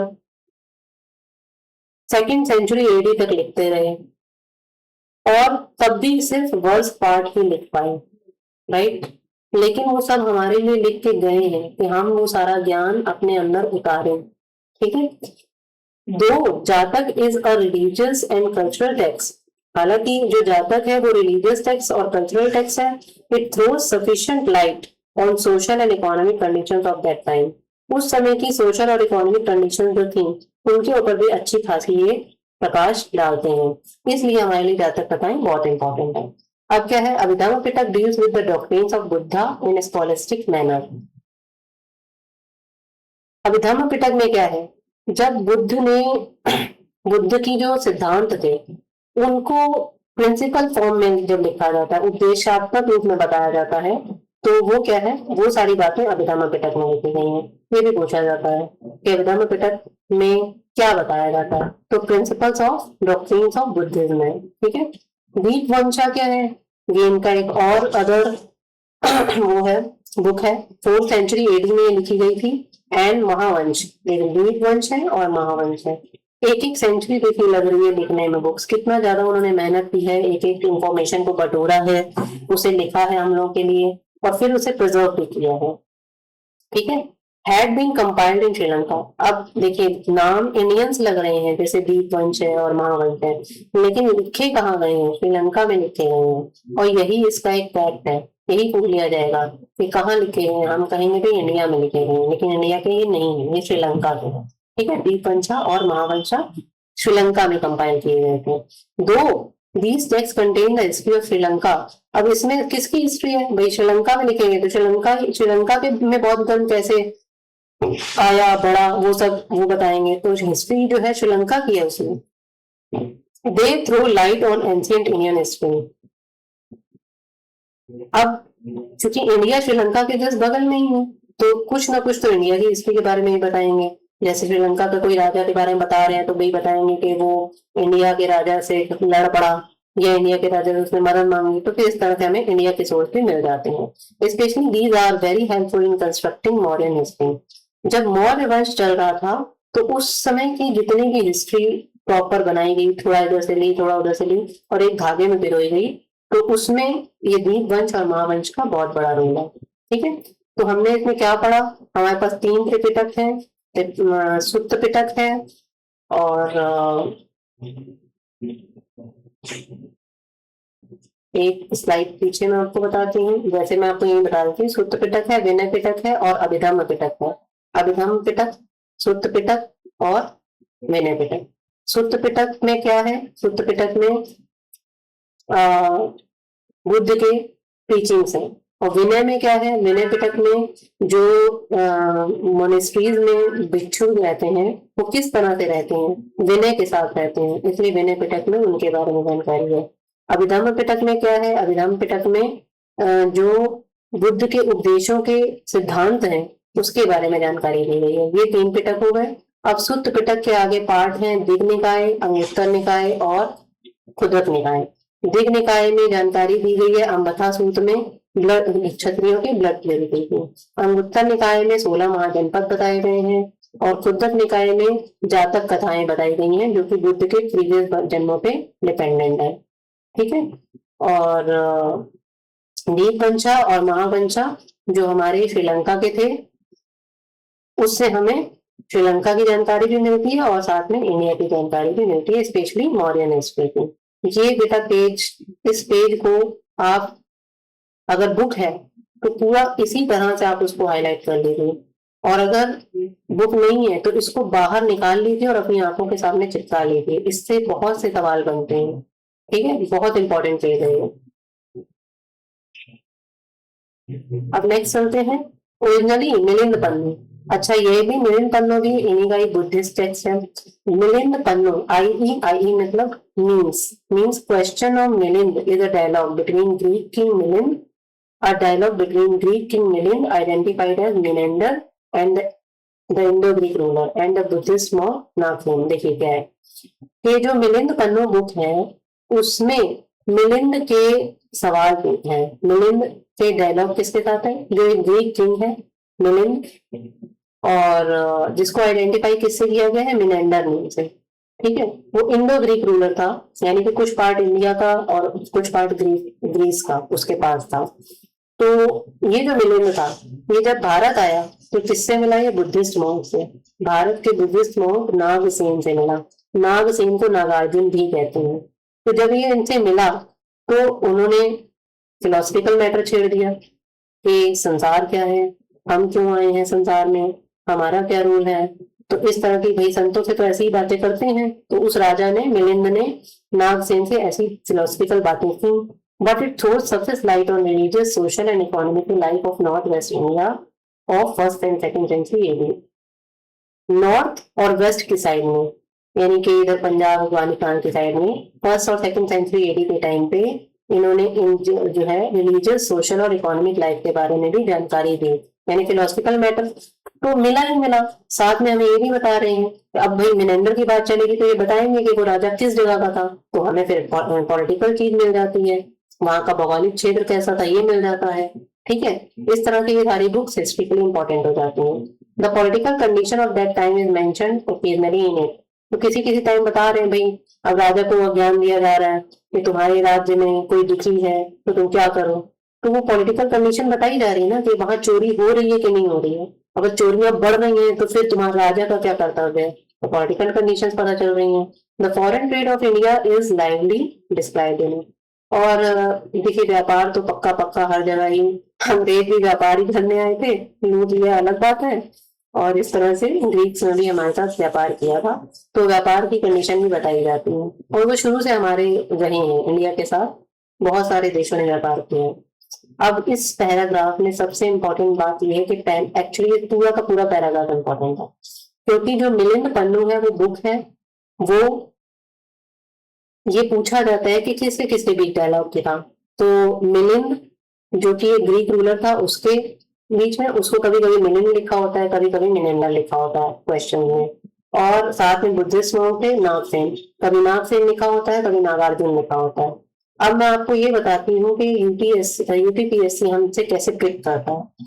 सवाल ये था कि जो मिलिंद पन्नू है उनका जो उसमें जो बुद्धिस्ट monk थे जिन्होंने मिनेंडर को उपदेश दिए, यानी कि सारी बात बता दी क्वेश्चन में। अब पूछ रहे हैं कि वो बुद्धिस्ट monk का नाम बताइए। आप ऑप्शन में क्या लिखा है, नागसेन, फिर नाग के आगे सेन हटा हटा के अलग अलग वर्ड्स जोड़ दिए हैं। ठीक है, नागकुल, नागदेव, आप कहें नाग सेन, नाग से हमने याद किया था, हो गया। अब चूंकि हम इजी चीज याद कर लेते हैं, हमारा माइंड रख लेता है हमारे पास कि हाँ नाग से है तो नाग से हम आएगा, ऑप्शन में हम लगा देंगे। लेकिन उन्होंने 4 ऑप्शन दिए हैं, चारों में नाग पहले ही लिखा है और बाद में सेम को चेंज कर रहे हैं। ठीक है, अब आप यहाँ पे ये इस तरह से याद कर लीजिए, इनका नाम क्या था, नागार्जुन और नागसेना। यानी कि जब अर्जुन युद्ध में लड़ा था तो अपनी सेना के साथ लड़ा था ना। तो इसी तरह बुद्धिस्ट monk जब आए तो उनकी सेना क्या थी, वो अर्जुन की तरह बुद्धिमान थे, और उनकी सेना थी उनके वर्ड्स, उनका ज्ञान। उस सेना को उन्होंने मिलिंद पर चढ़ा दिया और मिलिंद हार गया। वो भी समझ गया कि हम जीवन में क्या करने आए हैं। ठीक है, तो ये अब यहाँ से आप हमेशा के लिए फैक्ट याद हो गया आपको और हमेशा याद रखेंगे। ये सवाल इतना ज्यादा कॉमन है, आता ही आता है। मैं कुछ सवालों पे रुक रुक के इसलिए ज्यादा प्रेशर डाल रही हूँ कि ये फैक्ट फिर कभी ना छूटे। आप मान लीजिए रिवीजन ना भी करें तब भी आपके दिमाग में ये रह जाए कि अर्जुन की सेना नाग की तरह चढ़ गई। ठीक है, तो नागसेन और नागार्जुन। आगे चलते हैं, अमंग अनुपाली टेक्स्ट। अब अनुपाली टेक्स्ट, ये सब पाली टेक्स्ट चल रहा था, जो हमारा बताया गया था कि बौद्ध धर्म 2 पार्ट में बटा हुआ है, पाली टेक्स्ट और अनुपाली टेक्स्ट। तो अमंग, अब पाली टेक्स्ट यहाँ पे फिनिश हो गया, अब अनुपाली टेक्स्ट शुरू करते हैं। अनुपाली टेक्स्ट में क्या है, संस्कृत टेक्स्ट और अदर टेक्स्ट। ठीक, यानी जो पाली लैंग्वेज में नहीं है तो वो संस्कृत टेक्स्ट नहीं आएगा, क्योंकि उस समय संस्कृत चलती थी। और एक टाइम ऐसा आया था जब 4th बुद्धिस्ट काउंसिल हुई थी तो उन्होंने संस्कृत को अपना लिया था, इसलिए संस्कृत टेक्स्ट में भी कुछ है और अदर टेक्स्ट में है, ये बुद्धिज्म की है। ठीक है, तो दिव्य वदन, आर्य मंजूश्री, मूल कल्पा, ठीक है, और ललित विस्तार, ये इंपॉर्टेंट टेक्स्ट है। अब इन पे भी बेटा अलग अलग सवाल बने हुए हैं। दिव्य वदन पे अलग सवाल है, आर्य मंजूश्री मूल कल्पा पे अलग सवाल है, ललित विस्तार पे अलग सवाल है। ये सवाल जब आएंगे तो आपको आगे बताए जाएंगे। दिव्य वदन कंटेन्स, अच्छा बेटा जो घटना चक्र जब सर पढ़ाएंगे ना तो बहुत ध्यान से पढ़िएगा, क्योंकि ये घटना चक्र में सीधे सीधे सवाल हैं और सर पढ़ाते भी इतना इंटरेस्टिंग नहीं है कि आपको वहीं पे टेक्स्ट, जैसे मैं लर्न करा रही हूँ तो मुझसे भी ज्यादा अच्छे लर्न करवाएंगे आपको। तो एक बार उनकी अब घटना चक्र जरूर देखिएगा, समझिएगा। और मैं तो मानती हूँ कि आप यहाँ पे अगर एक बार ये पढ़ रहे हैं ल्यूसेंट, तो साथ के साथ घटना देख लीजिए, उसके सवाल लगा लीजिए, और उसके बाद आप वहां से पीडीएफ ले लीजिए, कहाँ से, टेलीग्राम से, ताकि आपका वो चैप्टर हमेशा के लिए आपका हो गया, आपके दिमाग में घुस गया। ठीक है, Divyavadana contains the story of later modern kings. बाद की जो मॉडर्न किंग्स आए उनके बारे में सारी स्टोरीज है दिव्यवदन में। एंड शुंग किंग आया, पुष्यमित्र शुंग, उसके बारे में दिव्यवदन में लिखा है। And life of Gautam Buddha की लाइफ के बारे में भी है। Political events of pre modern period. अब मौर्य पीरियड में भी देखो, लेटर मौर्य पीरियड और प्री मौर्य पीरियड। तो political events of pre-modern period to Vardhan period are described occasionally in these texts। तो प्री मॉडर्न से लेके वर्धन पीरियड, हर्षवर्धन तक आपको बीच बीच में किसी किसी जगह इन टेक्स्ट में बताया गया है। आर्य मंजूश्री मूल कल्पा,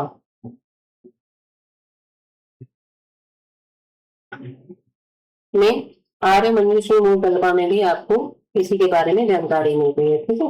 ललित विस्तार contains the acts of Gautam Buddha along with religious and social conditions of that time। ठीक है। तो गौतम बुद्धा के जो जीवन की उस समय की धार्मिक बातें और उस समय की सोशल कंडीशंस कैसी थी उसके बारे में सब ललित विस्तार में बताया गया है। यहाँ हमारा बौद्ध धर्म खत्म होता है और बौद्ध धर्म बहुत इंपॉर्टेंट है, उसमें से बहुत से सवाल आते हैं। ये तो अभी बहुत शॉर्ट में बताया गया है, जब आप बुद्ध का पूरा चैप्टर पढ़ेंगे तब आपको एग्जैक्टली बहुत अच्छे क्वेश्चन मिलेंगे। बहुत लंबा चैप्टर है ये। ठीक है। और हमें इसका एक भी क्वेश्चन नहीं छोड़ना है। Okay, next Jain text. Jain text मतलब हमारे जैन धर्म के बारे में बताया गया है, जिसमें जैन टेक्स्ट थ्रो लाइट और religious and social condition of that time. देखिए कोई भी टेक्स्ट है वो एक बात तो जरूर करेगा, बार बार ये लिखा आ रहा है कि वो उस समय की religious, social, political, economical conditions पे बताएगा। ठीक है। तो यही बात यहाँ पे लिखी गई है। The Jain text were eventually compiled in 6th century. तो 6th सेंचुरी जब आई तब ये कंपाइलेशन इनका शुरू हुआ। कब? In second Jain Mahasabha held at Vallabhi in Gujarat. Gujarat में, गुजरात के वल्लभी जगह पे जब महासभा हुई, जैन महासभा, वो भी सेकंड जैन महासभा, तो गुजरात के वल्लभी के में सेकंड जैन महासभा हुई। वहां पे ये जैन टेक्स्ट सारे कंपाइल किए गए थे। ठीक है। among द जैन टेक्स्ट के among the Jain text 12 Angas are important. जैसे देखिए पहले जो आपने पिटक्स पढ़े थे, तो अभिधम पिटक, विनय पिटक, सुत्त पिटक। तो सुत्त पिटक में निकाय पढ़े थे अलग अलग, अंगुत्तर निकाय, दिग निकाय। तो इसी तरह जैन टेक्स्ट में भी 12 अंग बताए गए हैं। वो क्या है? द अचरंगा सूत्र। अचरंग सूत्र में contains disciplinary rules and regulations for Jain Monks. अब भाई सबसे पहला कोई भी चीज, किसी भी आप एक मान लीजिए एक आप कंपनी शुरू करते हो, तो कंपनी शुरू करेंगे तो सबसे पहले क्या करेंगे? आप रूल्स लिखेंगे। तो इसमें भी यही होता है, हर एक बात में सबसे पहले एक रूल लिखा गया है कि हमारे मॉन्क्स कैसा जीवन बिताएंगे, कैसे मठ में रहेंगे और क्या क्या वो करने के लिए बाध्य है और क्या क्या वो नहीं कर सकते बिल्कुल भी। तो ये किसमें बताया गया है? अचरंग सूत्र में। ठीक है। और ये भी सवाल बेटा बनता है। भगवती सूत्र, ये बहुत इंपॉर्टेंट है क्योंकि इसमें 16 महाजनपद के बारे में जानकारी दी गई है। तो भगवती सूत्र throws light on the life of Mahavira. Mahavira के जीवन के बारे में ये बताते हैं। And contains the list of 16 महाजनपद। 16 महाजनपद किस किस में बताए गए हैं? अंगुत्तर निकाय बौद्ध धर्म का जो टेक्स्ट है उसमें भी बताए गए हैं, साथ में जैन धर्म का जो ये टेक्स्ट है भगवती सूत्र, इसमें भी बताए गए हैं। अब आप जब क्वेश्चन बनाएंगे आपको बहुत आनंद आने वाला है क्योंकि आपने यहाँ पे पढ़ लेंगे सीधे सीधे। और किसी टीचर से पढ़ने का यही फायदा होता है कि आपको अभी ही पता चल जा रहा है, पढ़ते पढ़ते ही पता चल जा रहा है कि क्या इंपॉर्टेंट है, क्या हमने हमेशा के लिए याद करना है। ठीक है। नाम धम्मा। ठीक है। नामा धम्मा मतलब नाम धम्मा कथा सूत्र contain the teachings of Mahavira. अब महावीरा के उपदेश, अब पहला हमारा रूल्स बने, दूसरा हम अपने गुरु के उपदेश कंटेन करेंगे क्योंकि वही तो सब कुछ है। तो वो सारे उपदेश किसमें लिखे गए हैं? नाम धम्म कथा सूत्र। अब इसको कैसे याद करेंगे? जैसे आज हमारे गुरुदेव हैं तो वो नाम देते हैं सबको। नाम क्या होता है? एक गुरु मंत्र होता है, या गुरु मंत्र से थोड़ा अलग, जैसे भगवान का नाम दिया आपको तो वो आप रटते रहते हैं। तो क्या है? गुरु का एक उपदेश ही तो हो गया। तो महावीर गुरु, उनका एक उपदेश क्या बना? नाम। तो धम्म मतलब धर्म, धर्म के ऊपर एक नाम दे दिया और उसकी सारी कथा ही इस सूत्र में लिखी हुई है। यही हमारे सूत्र दे दिए जाते हैं छोटे छोटे, क्या हम अपना जीवन कैसे चेंज करें। तो अब हमेशा के लिए आपको याद होता है कि महावीर, एम से महावीर, और उनकी जो सारी टीचिंग्स है वो एम से नाम धर्म कथा सूत्र में। अब अंत गदा दसाओ एंड अनुत्तरो व्यवय दसाओ। ठीक है। ये दो दशाओं हैं, एक अंतगदा, एक अनुत्तरो व्यवय दसाओ। ठीक है। Contains live stories of famous Jain Monks. अब एक तो मेन हेड हो जाते हैं लेकिन फिर शिष्य भी कुछ अच्छे अच्छे निकल जाते हैं, बड़े इंपॉर्टेंट। तो वो जो मेन जैन मॉन्क्स हैं उनकी सारी लाइफ स्टोरी इन दो दशाओं में बताई गई है यानी कि जैन मॉन्क्स की दशाएं बताई गई हैं। ठीक है। दशाओं में। अच्छा, विवज्ञा विवज्ञा स्वयं सूत्र कंटेन डिस्कशन इन कर्मफल एंड फ्रूट ऑफ एक्शन। तो अब हमारे यहाँ कर्म फल की बहुत बातें होती हैं, भाई जो जैसा करता है वैसा फल मिलता है, राइट। इस तरह की बातें किसमें बताई गई हैं? विवगा विवगा स्वयं सूत्र में। ठीक है, नाम थोड़े से टफ है बट हम लोग को याद हो जाएंगे। तो विवगा स्वयं में कर्म फल के बारे में बताया गया है। भद्रबाहु चरित्र, भद्रबाहु कौन थे? वो एक जैन मोह थे और बहुत इंपॉर्टेंट थे क्योंकि वो किस समय थे? वो मौर्य किंग चंद्रगुप्त के टाइम पे थे, इसलिए भद्रबाहु के बारे में बहुत स्पेशली लिखा गया अलग से। तो भद्रबाहु चरित्र, चरित्र मतलब उनका उनकी कैरेक्टरिस्टिक्स, उनके कैरेक्टर के बारे में सारी बातें इसमें लिखी गई हैं। Contain the life sketch of Jain Acharya Bhadrabahu along with the glimpses of the later of the life Maurya king Chandragupta Maurya. तो भद्रबाहु चरित्र में जैन आचार्य भद्रबाहु के बारे में लिखा गया है, साथ में चंद्रगुप्त मौर्य के बारे में लिखा गया है। ठीक है, फ्रॉम इसमें अच्छा क्या लिखा गया कि चंद्रगुप्त मौर्य जो है वो उन्होंने जैन धर्म अपना लिया था, एंड के दिनों में वो जो है अकाल पड़ गया उनके क्षेत्र में, तो वो साउथ में चले गए और साउथ में उन्होंने संलेखना विधि से अपने आप को प्रभु के हवाले कर दिया। ठीक है, जिसमें वो कुछ खाते पीते नहीं है जब तक कि मृत्यु ना आ जाए। तो ये सब बातें भद्रबाहु चरित्र में बताई गई हैं। From point of view of history, the परिशिष्ट पर्व written by Jain Acharya Hemchandra has the most important place among Jain texts। ठीक है, तो हिस्ट्री के पॉइंट ऑफ व्यू से परिशिष्ट पर्व जो है वो किसने लिखा है? आचार्य हेमचंद्र जी ने लिखा है। अच्छा, कभी कभी ये भी पूछ लेते हैं आचार्य हेमचंद्र कौन है, तो ऑप्शन देगा जैन, बुद्धिस्ट, वैष्णव, तो आप बताएंगे भाई कौन है? आचार्य हेमचंद्र जैन है और उन्होंने परिशिष्ट पर्व लिखा है। ठीक है, और उन्होंने इस has the most important place among Jain text. Jain text में परिशिष्ट पर्व का बहुत इंपॉर्टेंट रोल है। ठीक है, आई होप कि यहाँ तक आपको जैन टेक्स्ट भी समझ में आ गया होगा और प्लस लर्न भी हो रहा है। और एक बार में बेटा लर्न ना भी हो तो अभी आप इन्हीं चीजों को बार बार पाने वाले हैं। बहुत बार पढ़ने के बाद आपको वो सारे टेक्स्ट बिना लर्न किए यूं ही बार बार सुन के ही याद हो जाएंगे। ठीक है, अब हिस्टोरिकल टेक्स्ट की बारे में बात करते हैं। हिस्टोरिकल टेक्स्ट क्या है? Although there is no such text of ancient India that can be properly called historical text। अब हमारे प्राचीन भारत में यद्यपि ऐसा कोई भी टेक्स्ट नहीं है जिसको हम हिस्टोरिकल टेक्स्ट कहें, because almost every text has been written in a literary और रिलीजियस कलर। या तो वो साहित्यिक बात लिख रहा है या उसमें फिर धर्म की बातें बताई जा रही हैं। तो हिस्ट्री में हमको मेन चाहिए राजा महाराजा, उनको कैसे चले, क्या चल रहा था, पॉलिटिकल कंडीशन क्या थी, इकोनॉमिकल कंडीशन थी क्या थी, ये तो कम मिलता है हमको। लेकिन हमारा जो देश है वो धर्म प्रधान है, इसलिए धर्म की बात तो बहुत मिल जाती है लेकिन ये बातें नहीं हो पा रही। तो यही वो ये कह रहे हैं कि written in literary and religious colour but there are some certain text in which some historical material are available in a disperse manner. तो हमें कुछ और टेक्स्ट मिलते हैं जिसमें हिस्टोरी के बारे में भी जानकारी है, लेकिन वो इतनी फैली फैली है कि एक जगह अगर लिखी होती तो मजा आता, लेकिन वो एक जगह नहीं लिखी हुई है। ठीक है, अब यही हिस्टोरिकल टेक्स्ट है।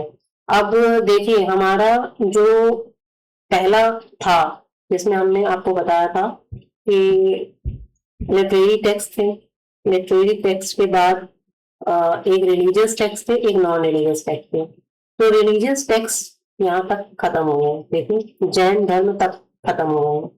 अब हमारा नॉन रिलीजियस टेक्स्ट शुरू होता है। नॉन रिलीजियस टेक्स्ट मतलब हिस्टोरिकल टेक्स्ट। ठीक है, अब उसके बारे में उन्होंने यहाँ बता दिया है। अब आगे चलते हैं। हिस्टोरिकल टेक्स्ट में क्या है? हिस्टोरिकल टेक्स्ट में है अर्थशास्त्र, कौटिल्य का। कौटिल्य को सब लोग जानते हैं, चंद्रगुप्त के गुरु थे वो, और इनका कौटिल्य के अर्थशास्त्र उन्होंने लिखी थी, कंपाइल कर की थी 4th सेंचुरी बीसी में। ठीक है, 4th century BC में it gives not only detailed information about the system of administration but also an idea of the social and religious life of the people of that time। अच्छा, ये book बहुत important है history के purpose से कि इसमें सिर्फ धर्म की बात नहीं लिखी हुई है। इसमें बताया गया है कि अर्थशास्त्र में अर्थ की बात नहीं है, इकोनॉमी की बात नहीं है, अर्थ का मतलब है पॉलिटिक्स, यानी सारी पॉलिटिकल बातें ही इसमें लिखी गई। इसलिए ये बहुत इंपॉर्टेंट। सबसे पहले नाम अगर हम हिस्टोरिकल टेक्स्ट जानने पे आए तो कौटिल्य जी के अर्थशास्त्र का ही आता है। ठीक है, इसमें क्या है, डिटेल्ड इंफॉर्मेशन दी हुई है किसके बारे में, कि उस समय का एडमिनिस्ट्रेशन कैसा होता था, साथ ही साथ सोशल लाइफ और रिलीजियस लाइफ कैसी थी उस समय के लोगों को। It is comparable with Aristotle's Politics and Machiavelli's Prince. जब अपने अपने देशों में महान महान लोग हुए, हमारे देश में कौटिल्य हुए उस समय, और यहाँ पे एरिस्टोटल हुए किसी देश में, और उनकी बुक का नाम पॉलिटिक्स है, ठीक है। और इसी तरह मैकियावेली हुए, उनकी बुक का नाम प्रिंस है। तो ये बुक्स भी देखिए, पॉलिटिक्स आ गया, पॉलिटिक्स के ऊपर लिखी हुई पॉलिटिक्स बुक्स, प्रिंस भी पॉलिटिक्स के ऊपर लिखी हुई बुक्स है। इसी तरह अर्थशास्त्र भी पॉलिटिक्स के ऊपर ही लिखी हुई बुक है। इसीलिए वो ये कह रहे हैं कि हम इस कौटिल्य की अर्थशास्त्र बुक का कंपेयर किससे करा सकते हैं, तुलना एरिस्टोटल की पॉलिटिक्स से और मैकियावेली की प्रिंस से करा सकते हैं। ये क्वेश्चन आया हुआ है, ठीक, ये पूछा गया है कि कौटिल्य की अर्थशास्त्र का हम किससे वो करा सकते हैं, तो मैकियावेली की प्रिंस से हम इसका वो करा सकते हैं, क्या करा सकते हैं, तुलना करा सकते हैं।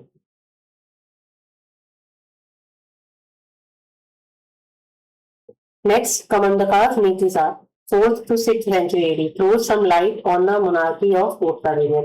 तो कमंदकास की जो नीतिसार बुक है वो किस पे लाइट डालती है, गुप्त पीरियड के टाइम पे बताती है।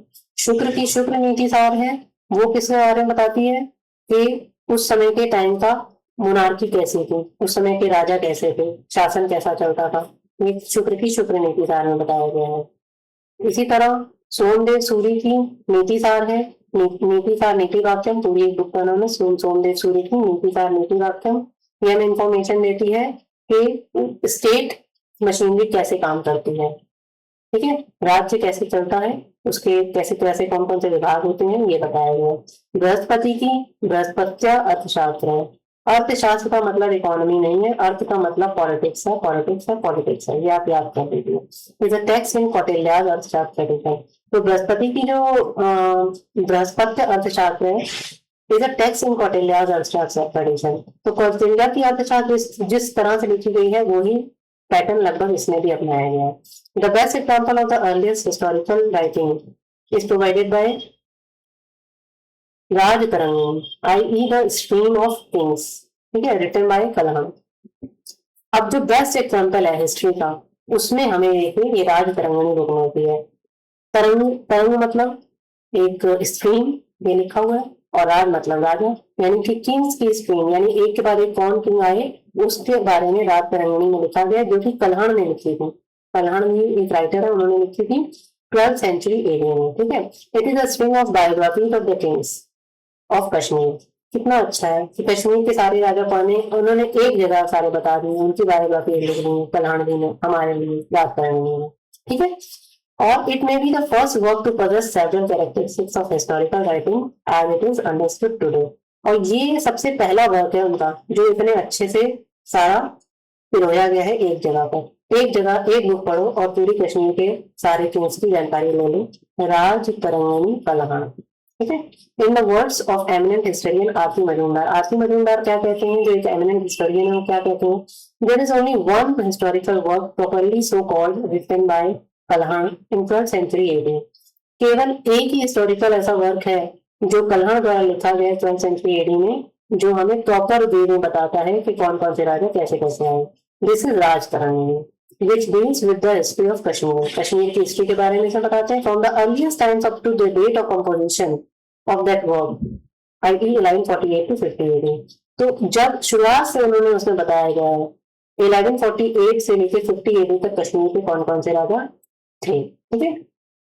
It assumes, however, a regular historical form only from the 7th century AD। It assumes, however, a regular historical form only from the 7th century AD। ये 7th century AD की historical जो form है उसके बारे में सही ढंग से बताती है पूरे विस्तार से। The earlier chapter being a medley of confused traditions and fanciful imaginations. लेकिन उसके जो कुछ शुरुआत के चैप्टर्स हैं वो कुछ कुछ ऐसे ट्रेडिशन बताते हैं जो आज हमें हमारी समझ से परे हैं, इसलिए हमारे हम कंफ्यूज कहते हैं, लेकिन उस समय चला करते थे। और फैंसीफुल इमेजिनेशन है कि अच्छा ऐसा भी होता होगा, हाथी उड़ता होगा आई डोंट नो कि कैसी इमेजिनेशन है, बट हाँ फैंसीफुल इमेजिनेशन इसमें लिखी गई हैं। जैसे हम बैठे बैठे अब सोच रहे हैं, हम पढ़ रहे हैं, हमारा सिलेक्शन हो जाएगा, फिर हम एसडीएम बन जाएंगे, फिर हम कार में बैठेंगे, है ना। हर एक अलग अलग तरह के हम सपने ले रहे हैं, तो ये हमारी फैंसीफुल इमेजिनेशन है, जिसको अभी हमें नहीं करना है, हमें सिर्फ अभी पढ़ाई करनी है।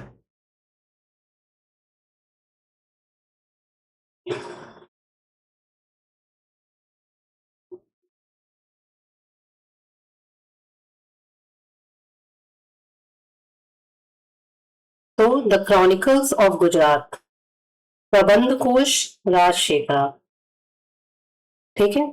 अब गुजरात की क्रॉनिकल्स हम पढ़ेंगे, यानी कि गुजरात में जो क्रॉनिकल्स लिखे गए थे उनके बारे में। प्रबंध कोश और राजशेखर, प्रबंध कोश राजशेखर ने लिखी, हमीर मद मर्दन जयसिंह ने लिखी, तो ठीक है, हमीर मद मर्दन जयसिंह ने लिखी।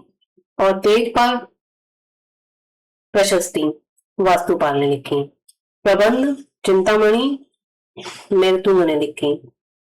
Throw light on the history of Gujarat, Gujarat की हिस्ट्री के बारे में आपको क्या क्या मिलता है। प्रबंध कोश राजशेखर द्वारा, आमिर मनमर्दन जयसिंह, तेजपाल प्रशस्ति वास्तुपाल, और प्रबंध चिंतामणि मेरुतुंग, ठीक है। ये जो चार चीजें हैं, ये इससे हमें गुजरात की हिस्ट्री के बारे में पता चलता है।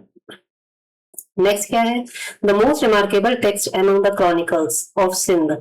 अब हमने पहले गुजरात के क्रॉनिकल्स पढ़े, अब हम लोग सिंध के क्रॉनिकल्स पढ़ेंगे। सिंध का क्रॉनिकल में छचनामा है, जो एक बहुत इंपॉर्टेंट बुक मानी जाती है। इस बुक में क्या बताया गया है, इन द 8th सेंचुरी, ये बेटा अब सीधा सवाल है यहाँ पे, और ये आता है, इसलिए इसको पूरा ध्यान से समझिएगा। इन द 8th सेंचुरी, 8वीं सेंचुरी में, 8वीं शताब्दी में क्या बताया, काजी इस्माइल, जिनको की, जो कि कहाँ थे, काजी ऑफ एलोर थे, ठीक है। यानी कि एलोर के काजी, उनका नाम था काजी इस्माइल। उनको किसके द्वारा अपॉइंट किया गया था, मोहम्मद बिन कासिम के द्वारा। तो मोहम्मद बिन कासिम के द्वारा एलोर के जो काजी थे, उनका नाम था काजी इस्माइल। उन्होंने एक बुक लिखी, क्या बुक लिखी, नेम तारीखे सिंध व हिंद, तारीखे सिंध व हिंद। इसका मतलब क्या है, हिस्ट्री ऑफ सिंध और हिंद, यानी कि सिंध की हिस्ट्री कह लो या हिंद की हिस्ट्री कह लो, इसका हिंदी मीनिंग ये है, ठीक है। तो तारीख, तारीख मतलब उस तारीख में क्या चल रहा था, सिंध की, चाहे सिंध कह लो, वाह मतलब या, तो सिंध व हिंद। तो तारीखे सिंध व हिंद किसने लिखी, काजी इस्माइल ने लिखी, ठीक है। अब किसमें, अरेबिक लैंग्वेज में लिखी। यहां तक आपको ये फैक्ट याद हो जाना चाहिए कि तारीखे सिंध व हिंद बुक काजी इस्माइल ने लिखी अरेबिक लैंग्वेज में, which is translated in Persian language. वो किसमें ट्रांसलेट की गई, पर्शियन लैंग्वेज में।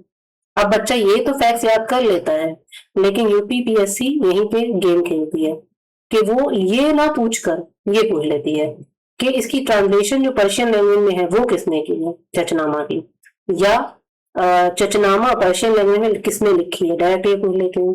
तो वो किसने लिखी है, अली बिन हामिद कुफी ने, कब, 1216 एडी में। ये सीधा सवाल आया हुआ है कि चचनामा बुक पर्शियन लैंग्वेज में किसने लिखी है, तो अली बिन हामिद कुफी ने। उसका ट्रांसलेशन किसने किया है, अली बिन हामिद कुफी ने, चचनामा। ये आपको फैक्ट याद हो गया होगा। The Chachnama is also known as Fathnama ए सिंध, यानी कि फतेह मतलब विक्ट्री, यानी कि सिंध पे जो विक्ट्री थी किसकी, ये इसकी, मोहम्मद बिन कासिम की, उसके बारे में ये बताते हैं, राजा दाहिर पर, ठीक है। It provides detailed description of Mohammad bin Qasim Sindh conquest. तो मोहम्मद बिन कासिम का जो सिंध पे उन्होंने विजय प्राप्त की, उसके बारे में ये बताते हैं 711 से 12 एडी में। तो बुक का नाम क्या है, तारीखे सिंध व हिंद, काजी इस्माइल ने, और ट्रांसलेशन इसका अली बिन हामिद कुफी ने किया था, ठीक है। अब सेमी हिस्टोरिकल टेक्स्ट, हमने हिस्टोरिकल टेक्स्ट पढ़ लिया, अब हम सेमी हिस्टोरिकल टेक्स्ट पढ़ेंगे। जैसे दो पाणिनि अष्टाध्यायी, पाणिनि व्यक्ति हैं और बुक का नाम है अष्टाध्यायी। तो पाणिनि की Ashtadhyayi is a grammar book, ये ग्रामर के ऊपर लिखी गई है, हिंदी ग्रामर पे। It throws suffice light on Ashtadhyayi, I don't know, आप देख लीजिएगा, चेक कर लीजिएगा कि संस्कृत के ऊपर है कि हिंदी के ऊपर है, और नीचे कमेंट करके मुझे भी बता दीजिएगा। It throws suffice light on political condition of pre Maurya and Maurya period, ठीक है। तो मौर्य पीरियड और प्री मौर्य पीरियड के बारे में ये अष्टाध्यायी काफी नॉलेज दे देती है। सेज गार्गी संहिता, गार्गी जो एक साधु थे, संत थे, उनकी गार्गी संहिता भी क्या करती है, इज अ पार्ट ऑफ युग पुराण। युग पुराण भी एक पुराण है, उसका एक पार्ट है गार्गी संहिता, जो कि गार्गी साधु के बारे में लिखा गया है। इट इज बेसिकली अ ज्योतिष टेक्स्ट, इसमें ज्योतिष के बारे में सारी जानकारी है, but it also mentions Greek and Scythian invasions, यानी ग्रीक ने जो हम पे इन्वेजन किए, सिथियंस ने हम पे इन्वेजन किए, उनके बारे में जानकारी है इसमें, ठीक है, आक्रमण जो किया उन्होंने हम पे। पतंजलि महाभाष्य, पतंजलि की जो महाभाष्य है is basically contemporary book on Panini Ashtadhyayi, तो कमेंट्री बुक, ठीक है। तो पाणिनि की अष्टाध्यायी जो है वो एक कमेंट्री बुक है, जिसमें वो कमेंट्री करते हैं किस पे, इस पे, अष्टाध्यायी की बुक पे, पाणिनि की। But it also provide ample historic material regarding that time, तो बस उस समय जितना भी हिस्टोरिक मटेरियल है काफी मात्रा में हमें मिल जाता है यहाँ से। कालिदास की मालविकाग्नि मित्र, मालविकाग्नि मित्र बेटा ये बिल्कुल पक्का पक्का याद कर लो, सवाल आता सीधा। इज अ प्ले ड्रामा, ठीक है, प्ले ड्रामा है। It is the first play written by him, Kalidas ने जो सबसे पहला प्ले लिखा था वो था मालविकाग्नि मित्र। एक इसमें मालविका स्त्री है, एक अग्निमित्र राजा है, और उनकी स्टोरी है इसमें, ठीक है। It provides information about political condition of Shunga dynasty, Shunga dynasty के बारे में सारी जानकारी मिलती है इसमें, एंड प्रीवियस रॉयल डायनेस्टीज, और इससे पहले जो रॉयल डायनेस्टीज आई, शाही जितनी भी राजवंश हुए, उनके बारे में जानकारी है। It is called the mirror of interior life of royal dynasties, तो जितने भी वंश थे, जो रॉयल वंश थे, उनके अंदर की बातें सारी इस बुक में बताई गई हैं। विशाख दत्त मुद्रा राक्षस इज बेसिकली अ ड्रामा, ये ड्रामा है, बट इट कंटेन्स, ये भी बहुत इंपॉर्टेंट है, बहुत आता है, बहुत आता है, पक्का पक्का याद कर लीजिए कि विशाख दत्त ने मुद्रा राक्षस लिखी थी। But it contains the description of Chandragupta Maurya. अच्छा, ये ड्रामा है लेकिन ये चंद्रगुप्त मौर्य के बारे में बहुत कुछ बताता है। हिज प्राइम मिनिस्टर चाणक्य, उनका प्राइम मिनिस्टर कौन थे, चंद्रगुप्त के, चाणक्य थे, एंड सम कंटेम्प्रेरी किंग्स, और उस समय आसपास के किंग कौन थे ये भी बताता है, क्योंकि जब चंद्रगुप्त ने विजय प्राप्त की थी तो आसपास के बहुत से राजाओं से हाथ मिलाया था, इसलिए वो सारे राजाओं का डिस्क्रिप्शन इस मुद्रा राक्षस बुक में है। It describes how Chandragupta Maurya got Chanakya's assistant, ये बताती है कि चंद्रगुप्त मौर्य को कैसे गुरु चाणक्य मिले, उनकी असिस्टेंस कैसे मिली, उनका उनके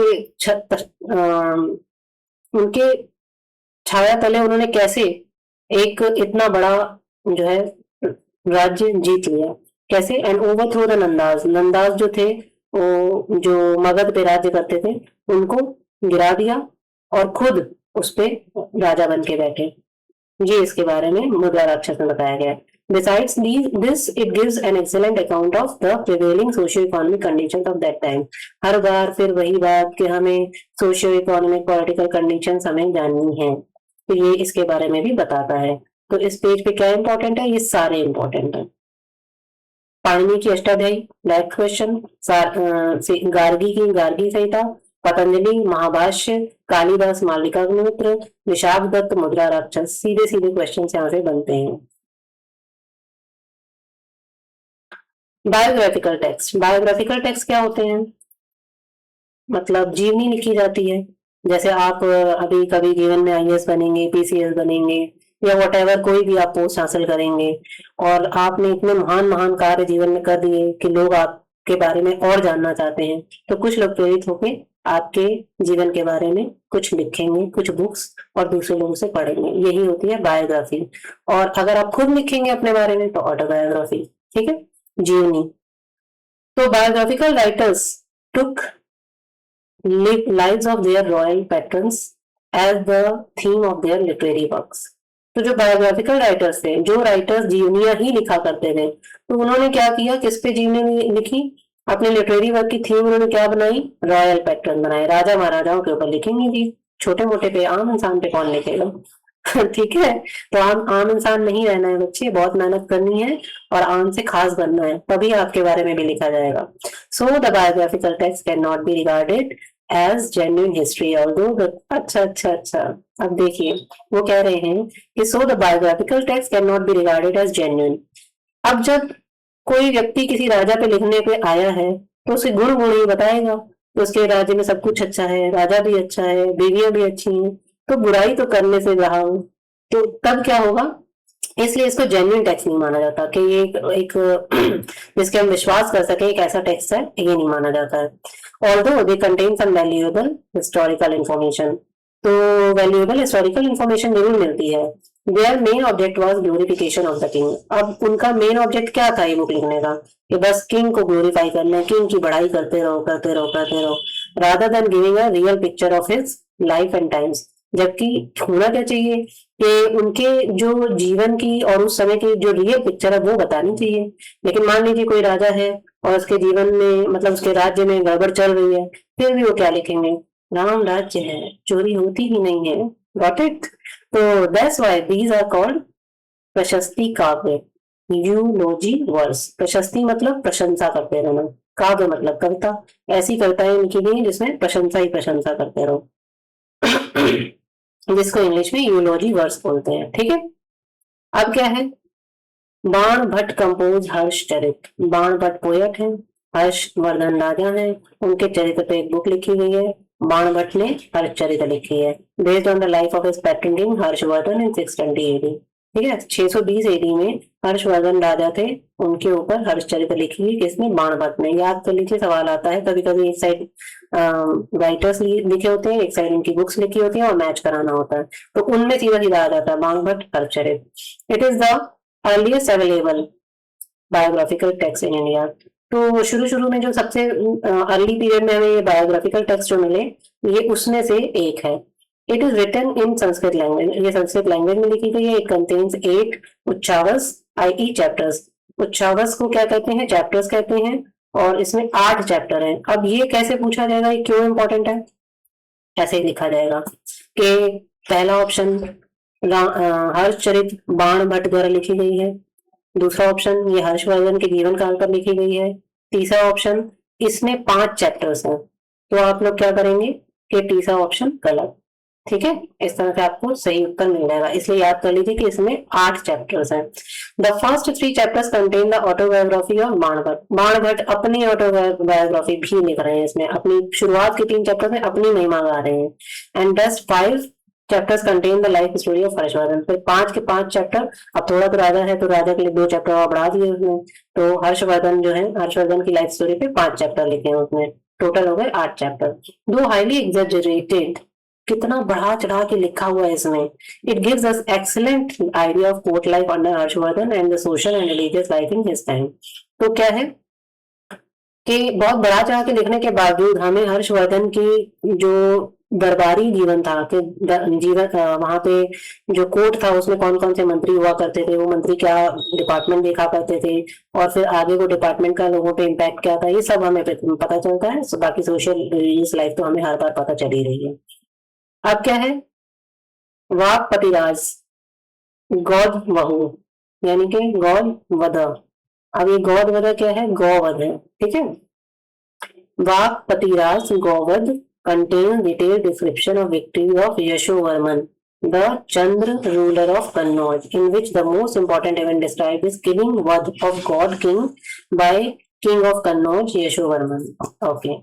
तो ये जो आपकी वाकपतिराज राइटर है, उन्होंने गौरवध या गौरवध लिखी है, और इसमें एकदम अच्छे से बताया गया है कि यशोवर्मन राजा थे, उनकी विक्ट्रीज के बारे में बताया गया है। ये कन्नौज के चंद्र रूलर थे, ठीक है, यशोवर्मन, और इन्होंने क्या किया था, गौड़ राजा जो किंग के कन्नौज के राजा सॉरी ये तो खुद थे, तो गौड़ राजा जो थे उनका वध किया था इन्होंने कन्नौज के किंग यशोवर्मन ने। तो उसी के बारे में इसमें डिटेल दी गई है जो लिखी है वाकपति राज ने। ठीक है, पद्मगुप्ता परिमल की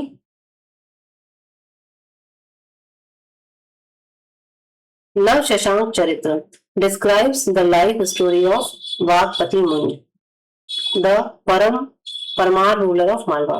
तो मालवा के जो परमार रूलर थे, जिनमें से एक थे वाकपति मुंज, उनकी लाइफ स्टोरी के बारे में पद्मगुप्ता परिमल ने नव शशांक चरित्र में लिखा है।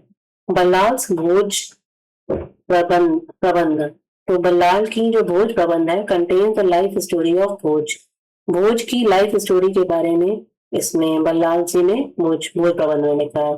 और ये राजा भोज और गंगू तेरी वही वाले भोज है, the Paramara ruler of Malwa. ठीक है, मालवा के परमार रूलर है भोज, उनके बारे में भोज प्रबंध में लिखा गया है। ठीक है, तो इस चैप्टर में क्या क्या है, बाणभट्ट की हर्षचरित्र है जिसमें 8 चैप्टर्स हैं, संस्कृत में है, हर्षवर्धन के ऊपर लिखा गया है।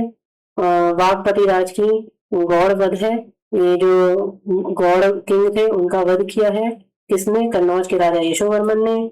और इसी तरह से पद्मगुप्त परिमल है जिन्होंने नक्शशांक चरित्र लिखा है, जो कि मालवा के परमार राजा वापति मुंज के बारे में है। और इसी तरह से बल्लाल की भोज पर प्रबंध है, फिर अगेन मालवा के जो परमार राजा हैं, राजा भोज, उनके बारे में इसमें जानकारी है। तो 4 बुक्स आपको यहाँ से मिल गई। नेक्स्ट क्या है, बायोग्राफिकल टेक्स्ट। अभी आगे चल रहा है वही बायोग्राफिकल टेक्स्ट। बिल्हांस की विक्रमांक चरित्र recounts the achievements of his patron Vikramaditya sixth Vikramank, the Chalukya king of Kalyani. Kalyani के चालुक्य किंग के विक्रमादित्य सिक्त के बारे में विक्रमांक चरित्र में बताया गया है, जो लिखा है बिल्हांस ने। It describes the circumstances in which Vikramaditya sixth Vikramank ascended the throne of Kalyani. वो सारी सर्कमस्टांसेस इसमें बताई गई हैं कि जैसे विक्रमादित्य कैसे कल्याणी के थ्रोन पे बैठे, जैसे कि वो बाहुबली मूवी में बताते हैं ना कि वो बल्लाल देव कैसे बैठ जाता है सिंहासन पे, तो इसी तरह विक्रमादित्य के बारे में बताया गया कि वो कैसे बैठे कल्याणी के सिंहासन पे। Sandhyakar Nandin's Ramcharit throws light on the history of Pal dynasty. Pal dynasty कहाँ थी, इस चैप्टर में आप पढ़ चुके हैं। पाल डायनेस्टी थी बंगाल की साइड, ठीक है। तो पाल डायनेस्टी, रामचरित्र, पाल डायनेस्टी का जो हिस्ट्री लिखी गई है वो रामचरित्र में लिखी गई है, लिखी गई है संध्याकर नंदन द्वारा। नंदन कॉल्ड हिमसेल्फ वाल्मीकि ऑफ कलयुग। वाओ, ये एक अच्छी बात है, अपने आप को ही आप बड़े बड़े नामों से पुकारें। तो कलयुग के वाल्मीकि वो अपने आप को पुकारते हैं Nandan, and his patron Rampal as Rama. Oh my gosh, ये तो इन्होंने एकदम बहुत आगे छलांग लगा दी है कि जो उनके पैट्रन है रामपाल, वो भगवान राम के बराबर उनको माना है उन्होंने, और खुद को कलयुग का वाल्मीकि माना, यानी कि राम के गुरु जो थे वाल्मीकि, खुद को वो उन्होंने माना है। ठीक है, देखिए इस तरह से लिखा जाता है। आप भी जब मेंस की आंसर राइटिंग करने जाए तो ऐसे ही बढ़ा चढ़ा के लिखें कि एकदम आनंद आ जाए राइट उसको, इनको एग्जामिनर को, और आपको अच्छे मार्क्स मिले। लेकिन ज्यादा बढ़ा चढ़ा के मत लिखिएगा। Okay, Nandan wrote this book in an extraordinary style. simultaneously narrates the story of Rama, the hero of Ramayana, and Rampal, the Pal King।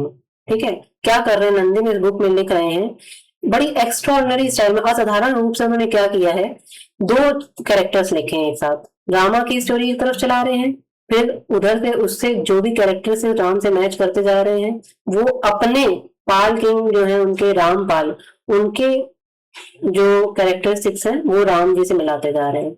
और जिस तरह रामायण का हीरो राम जी है, और इस तरह से उन्होंने अपनी बुक रामचरित्र को में रामपाल को हीरो बना दिया है। ठीक है, such style of verse poetry is known as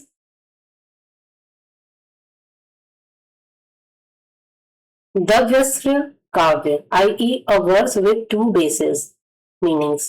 यानी कि जब 2 आधार हो किसी बुक के, जैसे इस बुक में 2 आधार है, एक भगवान राम और एक यहाँ के रामपाल, तो 2 आधार पर जब बुक लिखी जाती है तो उसका कहा जाता है दव्यस्त्र काव्य। ठीक है, हेमचंद्रा संस्कृत प्राकृत टेक्स्ट कुमार पाल चरित्र डिस्क्राइब्स कुमार पाल द चालू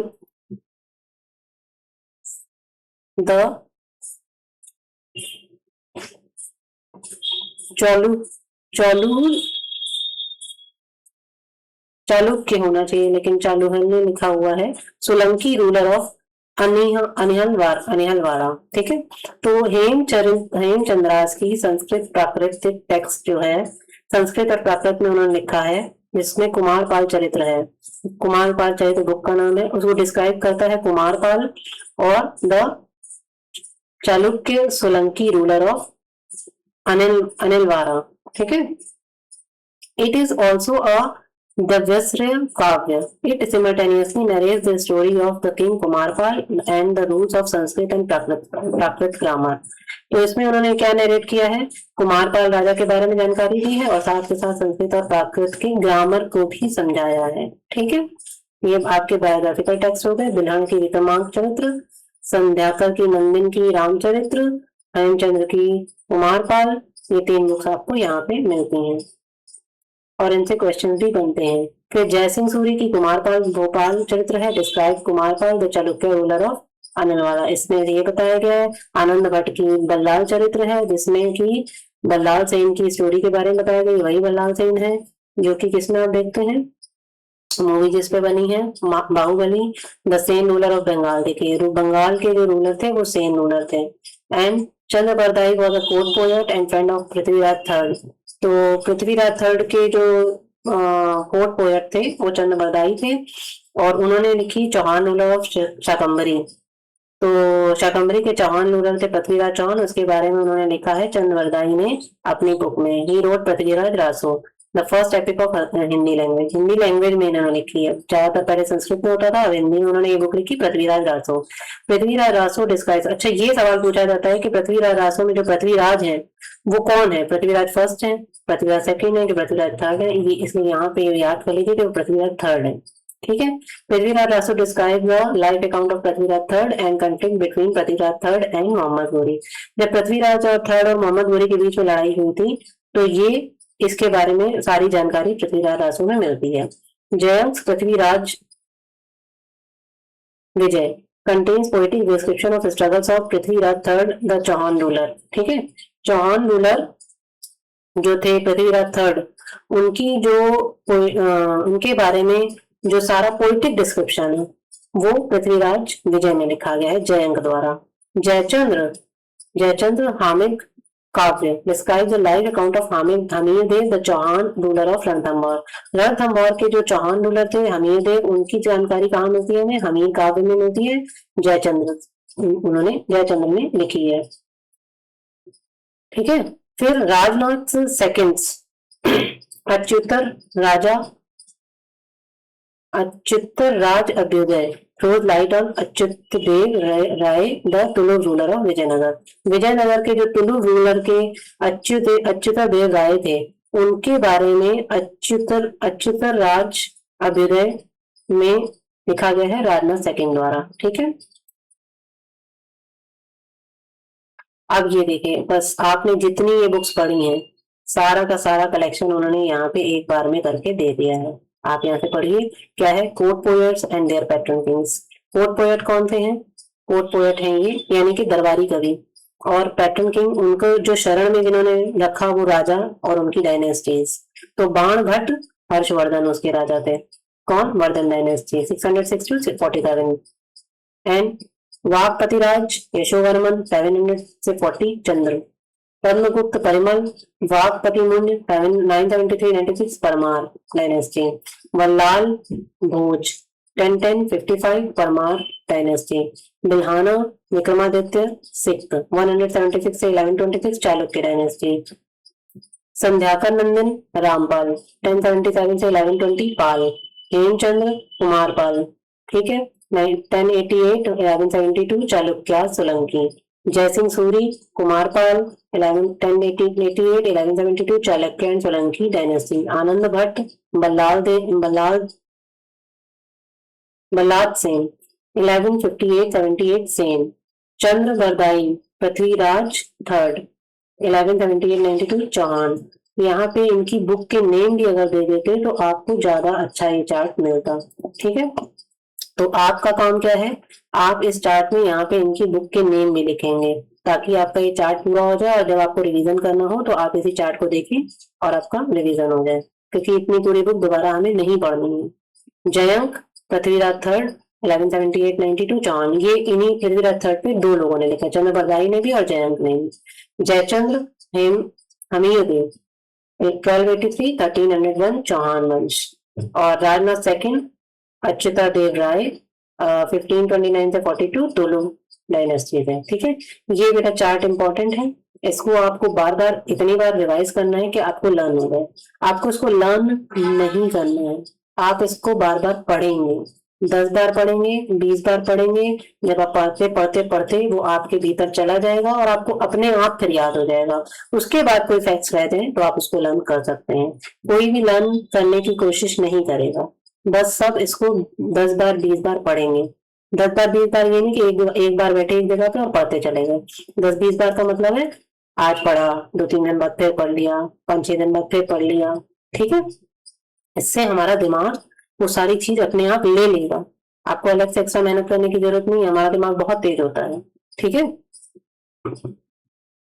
तो अंत में आपका बहुत बहुत धन्यवाद, क्योंकि इतने बोरिंग चैप्टर्स हैं, आप लोग उसको आराम से बैठ के पढ़ते हैं, सुनते हैं, समझते हैं।